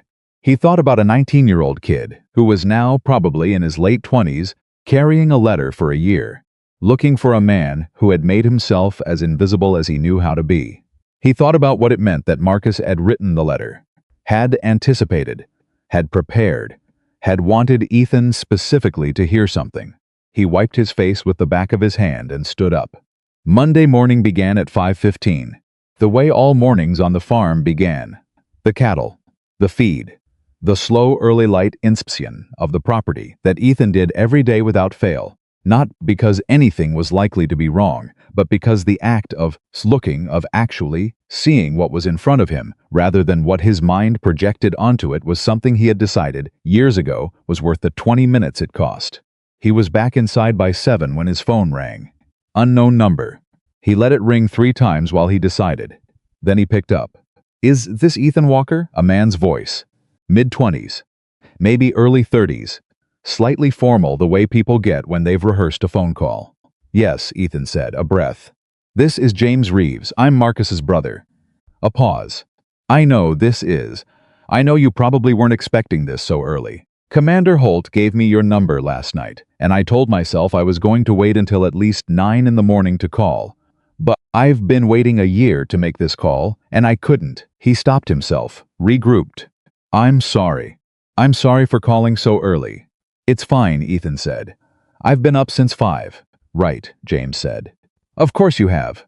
A small sound that was close to a laugh but wasn't quite. "Marcus always said you were the first one up.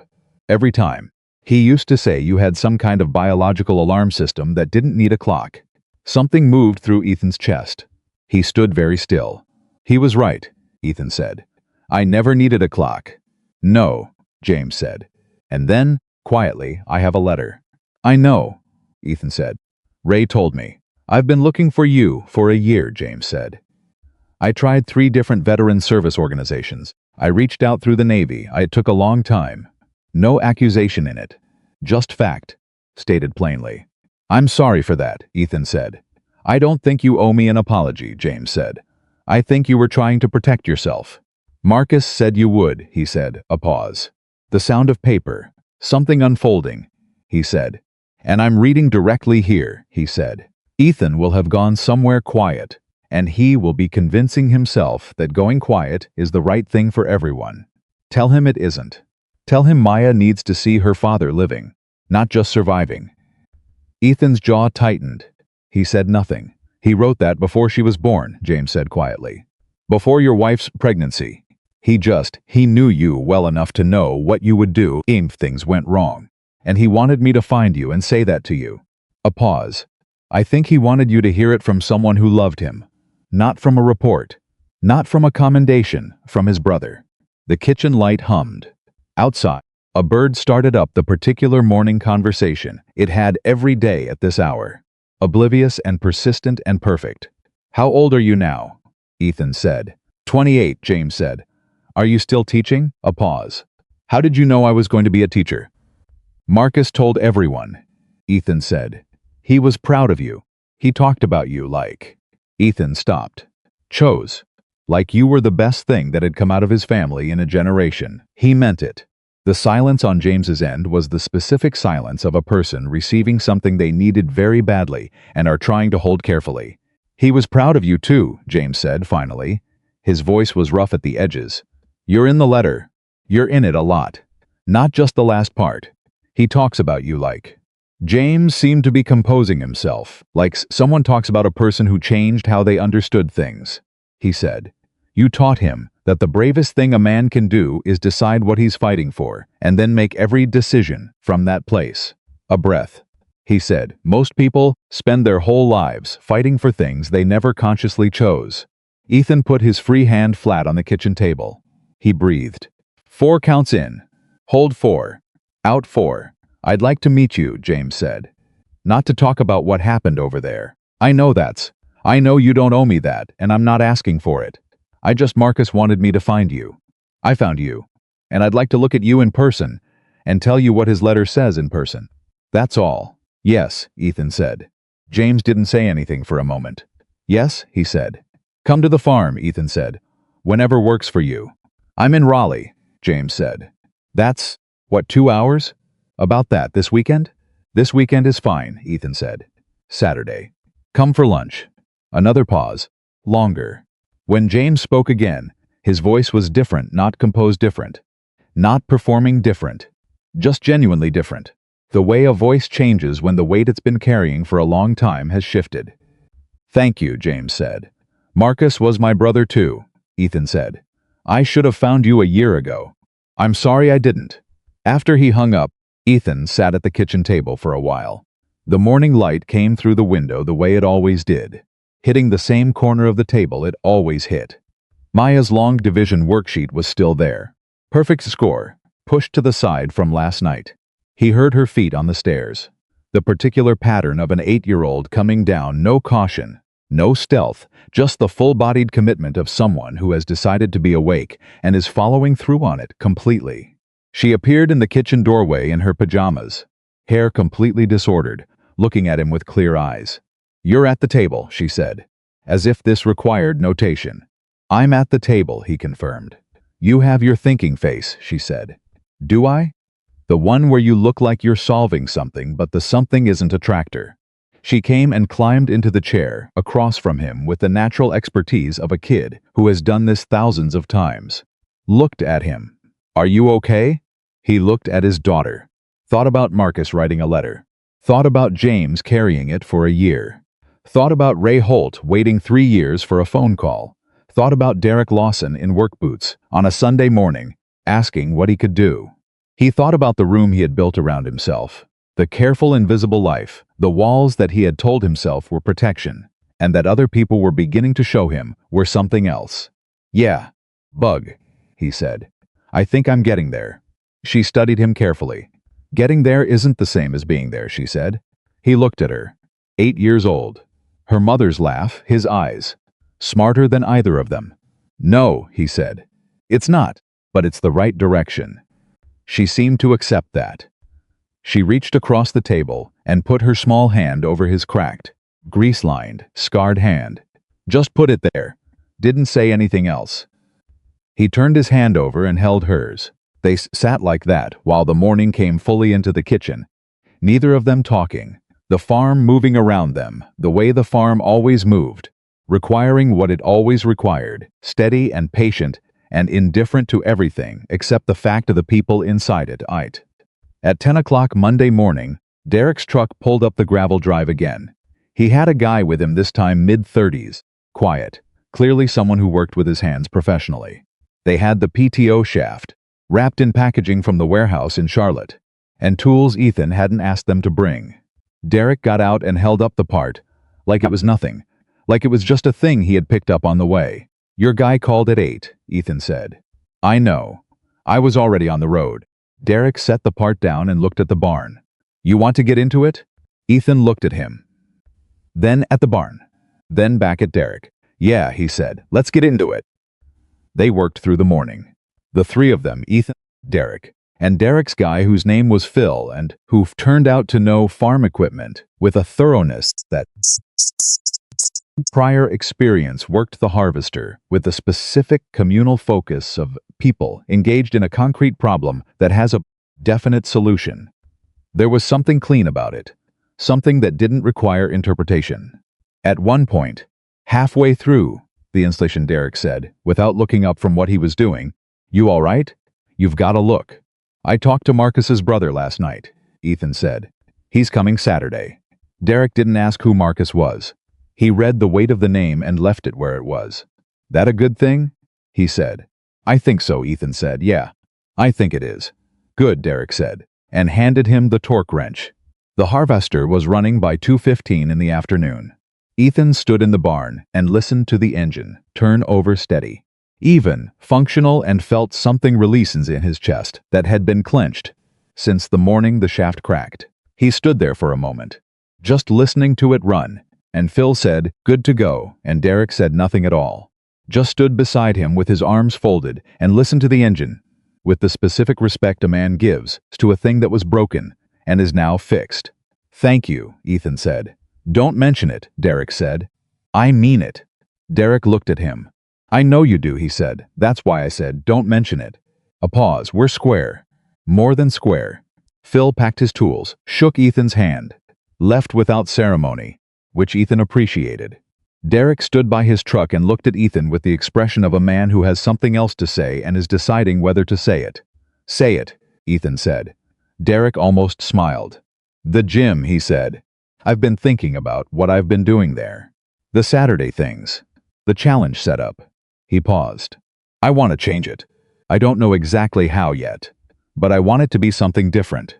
He looked at Ethan directly. I'd like your input if you're willing. Ethan looked at him for a long moment. I don't run a gym, he said. No, Derek said. But you know things about what strength is actually for. A pause.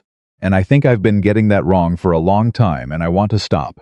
The afternoon light moved across the barn door. Come by sometime, Ethan said. We'll talk. Derek nodded, got in his truck, rolled down the window. Saturday, he said.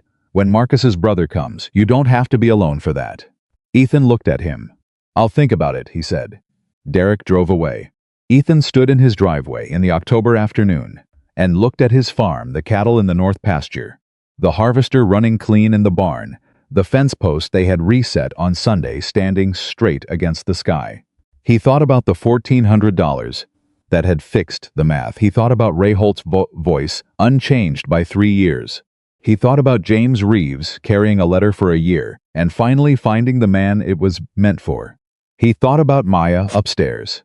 Doing homework, she would tell him, was perfect. He thought about all the walls he had built and all the people who had, in the space of 3 days, simply walked through them without asking permission, not because they forced their way in, but because he had, for reasons he was still working out, left the doors unlocked.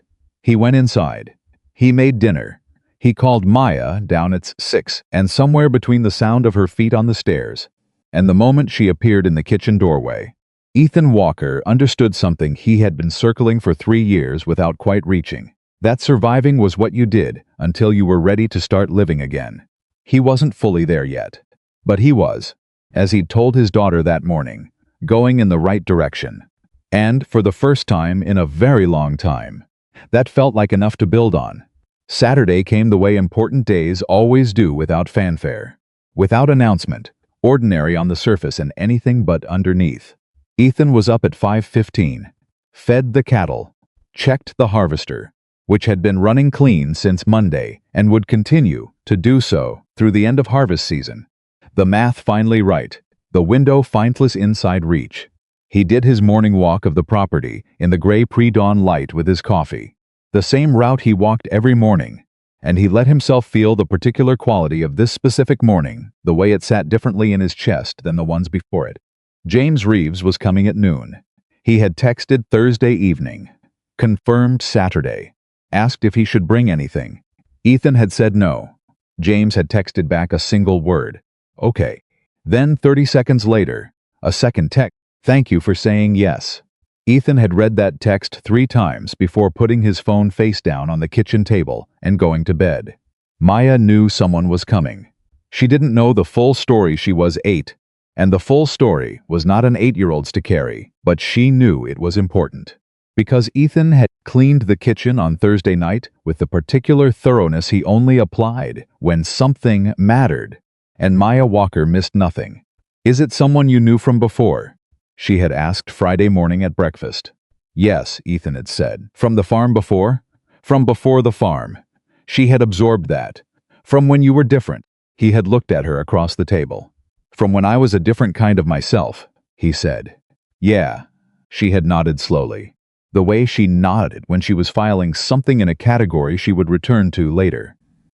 Is it good that they're coming? She said. He had thought about it honestly. The way he always tried to answer her real questions honestly. I think it's going to be hard, he said, and I think it's also going to be good. Sometimes those two things come in the same package. She had considered that for a moment. Like the first day of school, she said. Exactly like that, he said. She had seemed satisfied. Gone back to her cereal. Derek had called Friday evening. Said he could come Saturday or not. Whatever Ethan wanted. No pressure either way. Ethan had stood in the kitchen for a moment with the phone to his ear, listening to the particular quality of Derek's voice, the offer made without weight, without expectation, the way a person offers something when they're genuinely okay with either answer. Come at 11, Ethan said. Before James gets here. Help me set up lunch. A beat. You cook, Derek said. I have a daughter, Ethan said. I cook. Derek had laughed, a real one. The kind Ethan had heard only a handful of times in the week they'd known each other, and was already learning to distinguish from the performed version. I'll bring something, Derek said. Don't argue with me about it. Ethan hadn't argued. Derek arrived at 10:55 with a bag from a diner in town, the real kind. Not fast food, the kind that came in foil containers and smelled like someone's grandmother had been consulted during preparation. He set it on the counter and looked around the kitchen with the eyes of a man cataloging details and not commenting on any of them, which Ethan appreciated. Maya came downstairs at 11:10 and stopped in the kitchen doorway when she saw Derek. "You came back," she said. "I said I would," Derek said. She looked at him for a moment. "You said maybe," she said. Derek opened his mouth, closed it, looked at Ethan. "She remembers everything," Ethan said, not apologetically. "Just as information." "I stand corrected," Derek said to Maya. "I said maybe. But I meant I would." She appeared to accept the distinction. "Can you see the other 7 cows today?" she said. "After lunch," Derek said. "Deal?" "Deal," she said, and went to the refrigerator with the air of someone who has accomplished what she came for. They set up the kitchen table together, the 3 of them, Derek organizing the food containers, Maya setting out plates with the focused seriousness she applied to tasks she'd decided were important, Ethan making coffee and trying not to look at the clock. At 11:43 his phone buzzed. "James." A text. "Turning onto County Road 7. 10 minutes out." Ethan set the phone down. "He's close," Derek said. Not a question. He had read Ethan's face. 10 minutes, Ethan said. Derek looked at him for a moment. "You okay?" It was the same question Carla always asked, the same question Maya always asked, the same question Patterson had asked across the bar on Saturday night. But in Derek's mouth, after a week of building something neither of them had a name for yet, it landed differently, simpler, more direct. "Ask me in an hour," Ethan said. Derek nodded, said nothing else. That was the right thing to do, and Derek was getting better at knowing it. The tires on the gravel came at 11:58. Ethan heard them from the kitchen and stood very still for one moment, just one, letting himself feel the full weight of what was about to walk through his door, not to brace against it, but to acknowledge it honestly, the way he'd learned to acknowledge difficult things. Then he pushed back from the counter and went to the front door and opened it. James Reeves was 28 years old and looked like his brother in the specific way that hits you in the chest when you're not prepared for it, not identical, not a copy, but carrying the same underlying architecture in his jaw and his shoulders and the particular way he held himself when he was uncertain, which Marcus had also done. That slight pulling in of posture that meant he was feeling something he wasn't sure he had the right to feel. He stopped when he saw Ethan. Stopped completely. Just stood there at the edge of the porch for a full 3 seconds. Ethan looked at him. He saw Marcus in the shape of his face. He saw someone who had been carrying something heavy for a year and had driven 2 hours to put it down. He saw a young man doing the bravest a person can do, which is showing up to a hard conversation when every easier option was available. "James," Ethan said. "Mr. Walker," James said. Then, immediately, "I don't know what to call you." Marcus called you Ethan in the letters. "But I don't." "Ethan is fine, Ethan. Come inside." They sat at the kitchen table. All 4 of them, Ethan, James, Derek, Maya, and 8 from the foil containers Derek had brought. And the conversation found its own level the way conversations do when the people having them are being honest about where they are. James talked easily with Maya, who asked him 3 direct questions within the first 5 minutes and clearly decided, based on the answers, that was acceptable. He had the practiced patience with children that comes from actually working with them. He was a 5th-grade teacher in Raleigh. The same trajectory he'd been on at 19, and watching him with Maya, Ethan felt something move through him that was complicated and real and not entirely sad. He looked like Marcus talking to kids. Marcus had been like that too. After lunch, Maya extracted Derek as promised, and they went to see the remaining 7 cows with the seriousness of a guided tour, leaving Ethan and James alone at the kitchen table with their coffee. James had a worn envelope in the inside pocket of his jacket. He had touched it twice during lunch, small, unconscious movements. Checking it was still there. Ethan had noticed both times and said nothing. Now James put it on the table between them. It was sealed. The outside had Ethan's name on it in Marcus Reeves's handwriting, which Ethan had not seen in 3 years and which hit him now with an immediacy that bypassed every defense he had constructed. His jaw tightened. He breathed. 4 counts in, hold 4. Out 4. He wrote it 6 months before Kandahar, James said quietly. He gave it to me with instructions. He was very specific. He said if anything happened to him, I was to find Ethan Walker and give it to him in person. Not mail it, not give it to the Navy to pass on in person. James paused. He said you'd understand why. Ethan understood exactly why. Because a letter handed in person cannot be put in a drawer, cannot be filed away and avoided, has to be received by a human being in front of another human being, which means it has to be real. Marcus had known that about him, had accounted for it, had built the delivery mechanism specifically to defeat Ethan's most reliable defenses. Even from 3 years away, in a letter written before either of them knew how things would end, Marcus Reeves had outmaneuvered him. Ethan almost smiled. Can I ask you something first? Ethan said. Anything, James said. How are you? Ethan said. Not about this, not about the letter. How are you doing? Are you okay? James blinked. It was clear the question surprised him, that he had come prepared for many possible versions of this conversation, and this was not one he had rehearsed for. He started. Yeah, I'm okay. I have my students.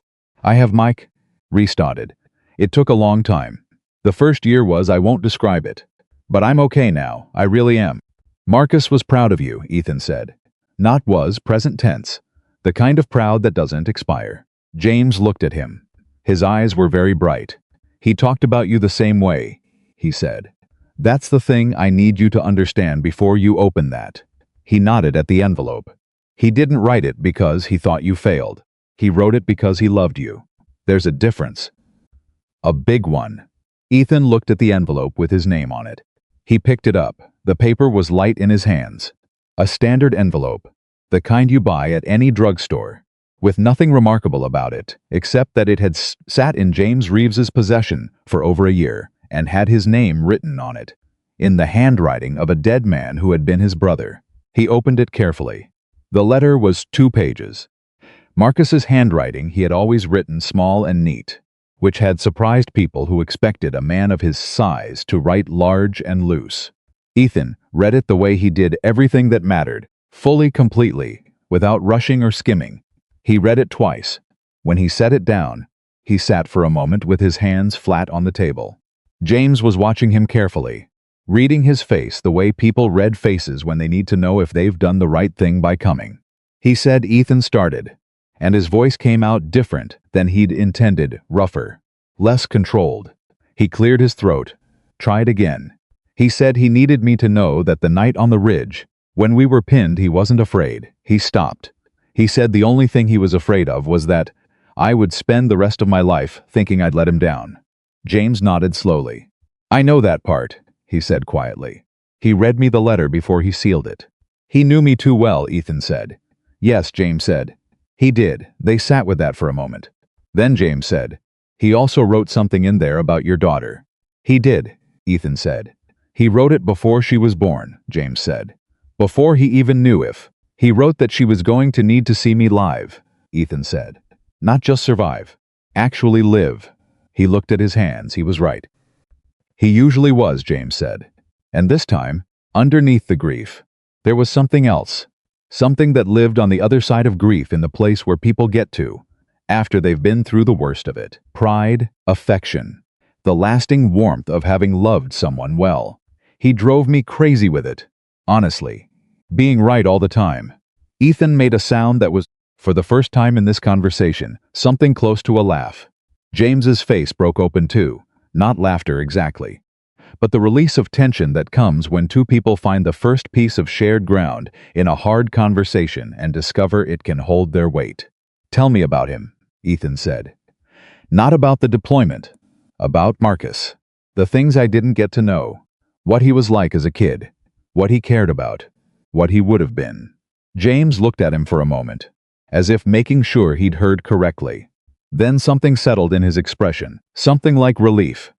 Like a man setting down a weight he'd been holding at arm's length and finding a place to rest it properly.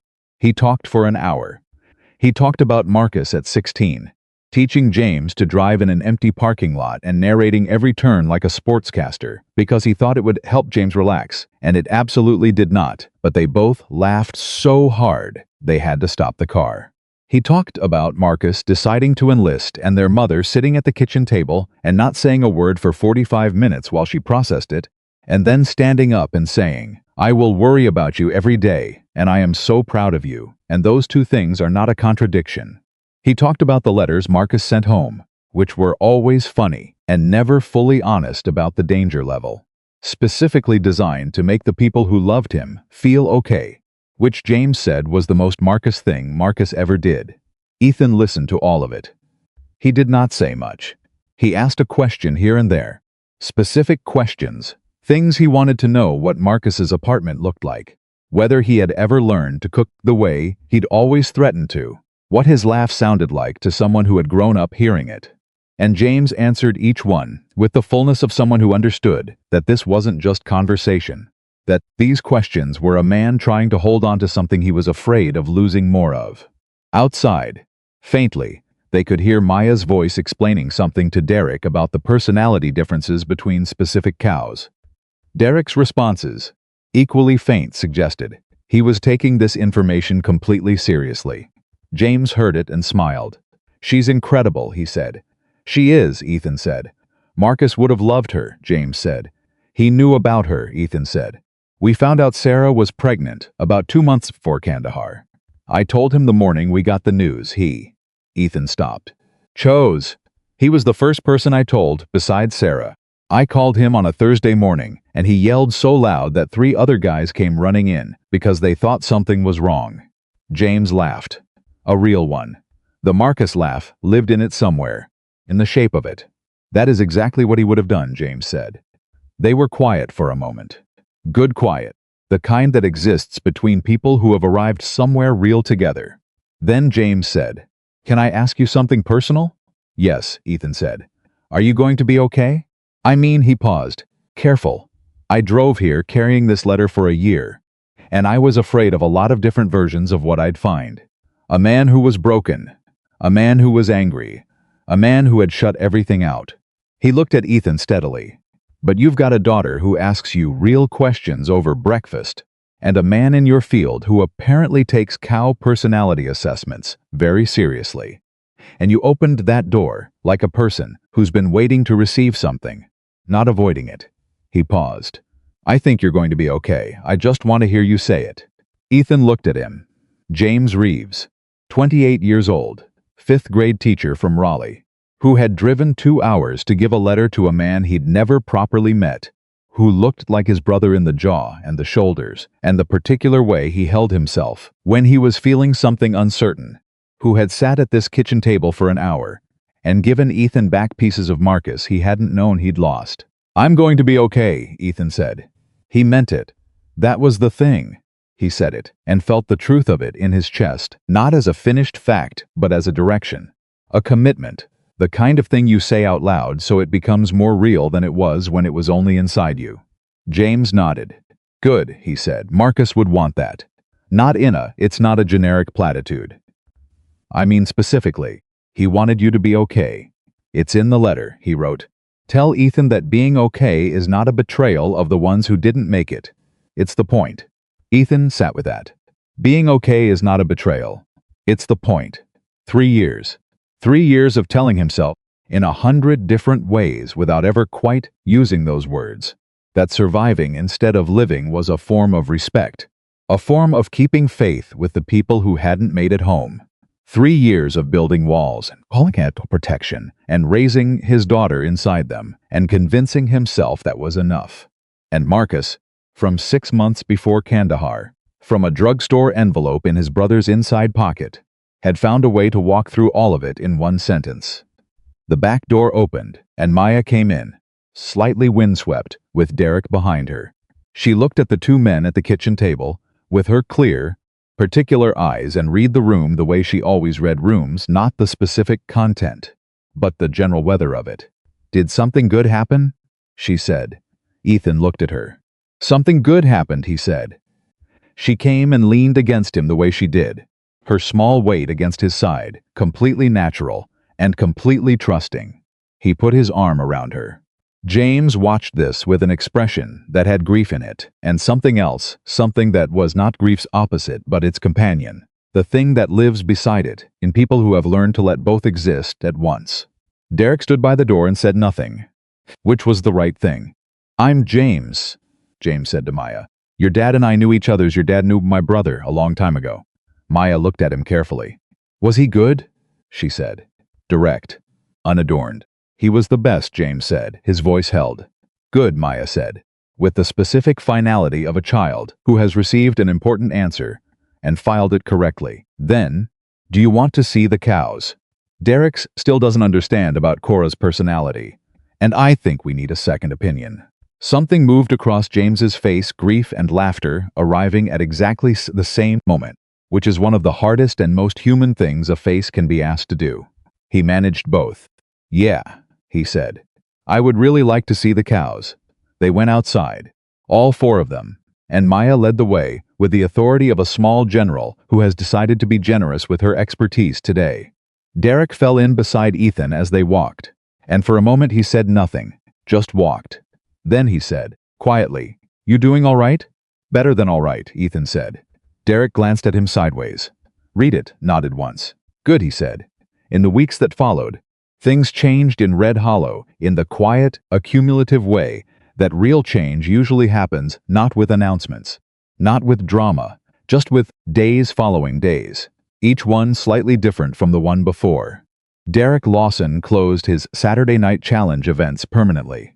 He replaced them with something he called an open training night free admission. Anyone welcome. The only rule being that everyone treated everyone else with respect, regardless of their skill level, or their background, or their clothes, or their age. He put a sign on the gym window that said the same thing in simpler words. Within 3 Saturdays, more people were coming to the gym than had ever come to the challenge nights, which surprised Derek considerably and surprised Ethan not at all. Ethan started coming in on Thursday evenings.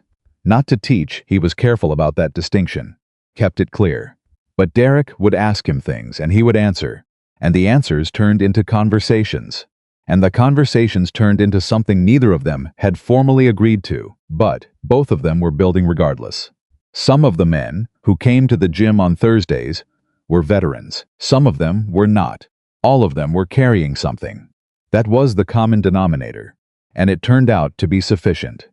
Patterson came by the farm in late October, stayed for dinner, talked with Ethan for 4 hours about things they hadn't talked about in 3 years, and some things they had never talked about at all.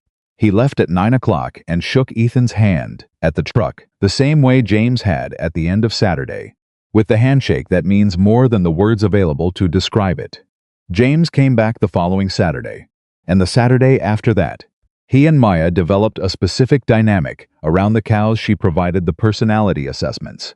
He provided what she called the outside perspective, and Derek usually ended up in the middle of it, trying to mediate between a cow named Cora and an 8-year-old who had very strong opinions about what Cora wanted. It was absurd and warm and alive in the way that real things are alive. And Ethan watched it from the fence with his coffee and felt something in his chest that he had been afraid to name for 3 years, because naming it meant it could be lost. He named it anyway. It was home. Not the farm. The farm had always been home in the physical sense. This, the people in it. The woman at his kitchen table on Sundays who was Carla, but who looked at him sometimes like Sarah, and he had stopped flinching from that, had let himself look back. The young man who showed up on Thursdays and sometimes stayed for dinner, and who was becoming, despite every effort at calculation that Ethan had failed to apply, something like a friend. The 28-year-old teacher from Raleigh who carried his brother in his face and had driven 2 hours to put a letter in Ethan's hands, and in doing so had given him something worth more than the letter had given him back the right to grieve. And the right to be okay in the same breath. The harvest came in on a Thursday morning. 14 days inside the window, running clean. Ethan stood at the edge of the field when it was done. The cattle in the north pasture. The fence post they had reset standing straight. The barn with the harvester sitting quiet inside it, its new shaft holding. The house where Maya was doing homework, she would tell him, was perfect. His phone buzzed, Maya.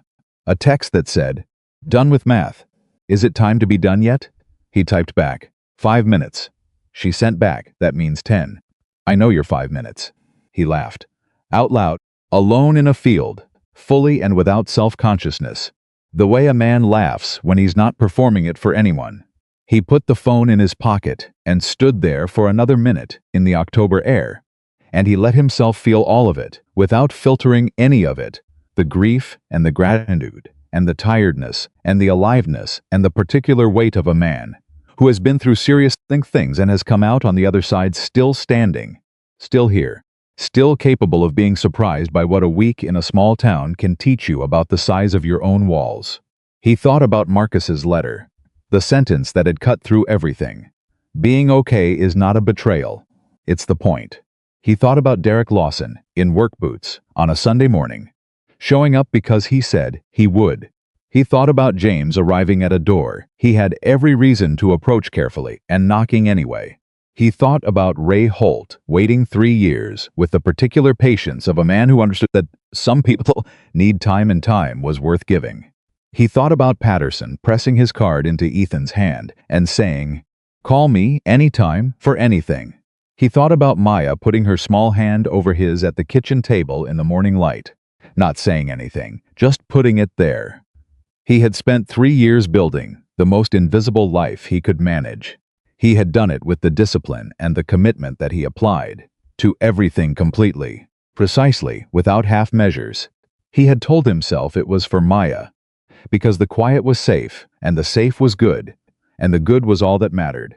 And some of that was true. But he understood now, standing in his own field with his hand around his phone and his daughter texting him that his 5 minutes was actually 10, that some of it had been for him, that some of the walls had been for him. That grief, when it is very large, will tell you it is protection when it is actually just grief, wearing a different hat. He was done taking his grief's word for things. He turned and walked back toward the house. The kitchen light was on. He could see it from across the field. He had always been able to see it in the early mornings, in the late evenings, coming back from the barn or the pasture, or any of the 1,000 small tasks that a farm requires, from the people who have decided to care for it. The light had always been there. But for 3 years he had come back to it like a man entering a shelter, head down, grateful for the warmth but not quite inside it. Tonight he walked toward it like a man come home. He opened the door, hung his jacket, heard Maya's feet on the stairs before he saw her. She appeared at the kitchen doorway, homework tucked under her arm, her mother's laugh already forming on her face before she had anything particular to laugh about, just because she was glad he was inside and they were about to have dinner, and the day was folding toward the easy end of itself. "Done," she said. "Done," he said. "Good," she said. "I'm starving." "You're always starving," he said. "I'm a growing person," she said, with great dignity. "It requires fuel." He went to the kitchen, started dinner. She sat at the table, and told him 3 things that had happened at school that he needed to know about immediately, all of which were urgent, and one of which was actually somewhat urgent. And he listened to each one with full attention and asked the right questions, and she answered them, and the kitchen filled up with a particular sound and warmth and mess of 2 people who belonged to each other living their actual lives out loud. Later, after she was asleep, Ethan sat at the table with his coffee and the quietness that came after Maya's energy, the way silence comes after music, not emptiness, but something full in a different register. He thought about all of it one more time, not to process it, not to resolve it, but just to hold it. The whole week, the whole year, the whole shape of what it meant to have been the man he had been and to be the man he was becoming. He thought about what he would tell someone if they asked him what he had learned. He would tell them this, that the strongest men he had ever known were not the ones who needed nothing. They were the ones who understood what they needed and had the courage to stop refusing it. That building walls around yourself and calling it discipline was one of the most convincing lies available, because it used the vocabulary of strength to accomplish the work of fear. That a person's value was not in how much they could carry alone, but in how honestly they could show up for the people who needed them to be present and real. That being okay was not a betrayal. It was the point. Outside, Red Hollow was quiet in the way that small towns are quiet at night, not empty, just resting. Somewhere on Maple Street, Derek Lawson's gym was dark, already getting ready for Thursday. Somewhere in Raleigh, James Reeves was grading papers at a kitchen table with a lamp on, and somewhere in one of those stacked papers was probably a kid who needed someone to actually see them. And James would see them, because that was who James was. Somewhere, Patterson was probably asleep by 8:30, the way old soldiers sleep efficiently, deliberately, taking rest as seriously as any other operational requirement. And here, in a farmhouse 7 miles north of Red Hollow, North Carolina, Ethan Walker sat at his kitchen table, with his coffee cooling in his hands. And he was not invisible, and he was not hiding, and he was not surviving. He was here, fully, deliberately, irrevocably here. His daughter was asleep upstairs with her mother's laugh and the complete, uncomplicated certainty that her father had made a promise, and kept it, and would keep it again tomorrow, and every day after that. The farm was running. The harvest was in, the math was right. And Ethan Walker, the man nobody had bothered to see, the farmer everyone had underestimated, the SEAL officer who had come home from a war, and spent 3 years learning how to come home from a war, put his coffee cup down, turned off the kitchen light, and went upstairs to a life that was not perfect, not quiet, not finished, but was his, completely, finally, courageously his. And that was more than enough. That had always been enough. He just had to live long enough and open enough doors to understand it.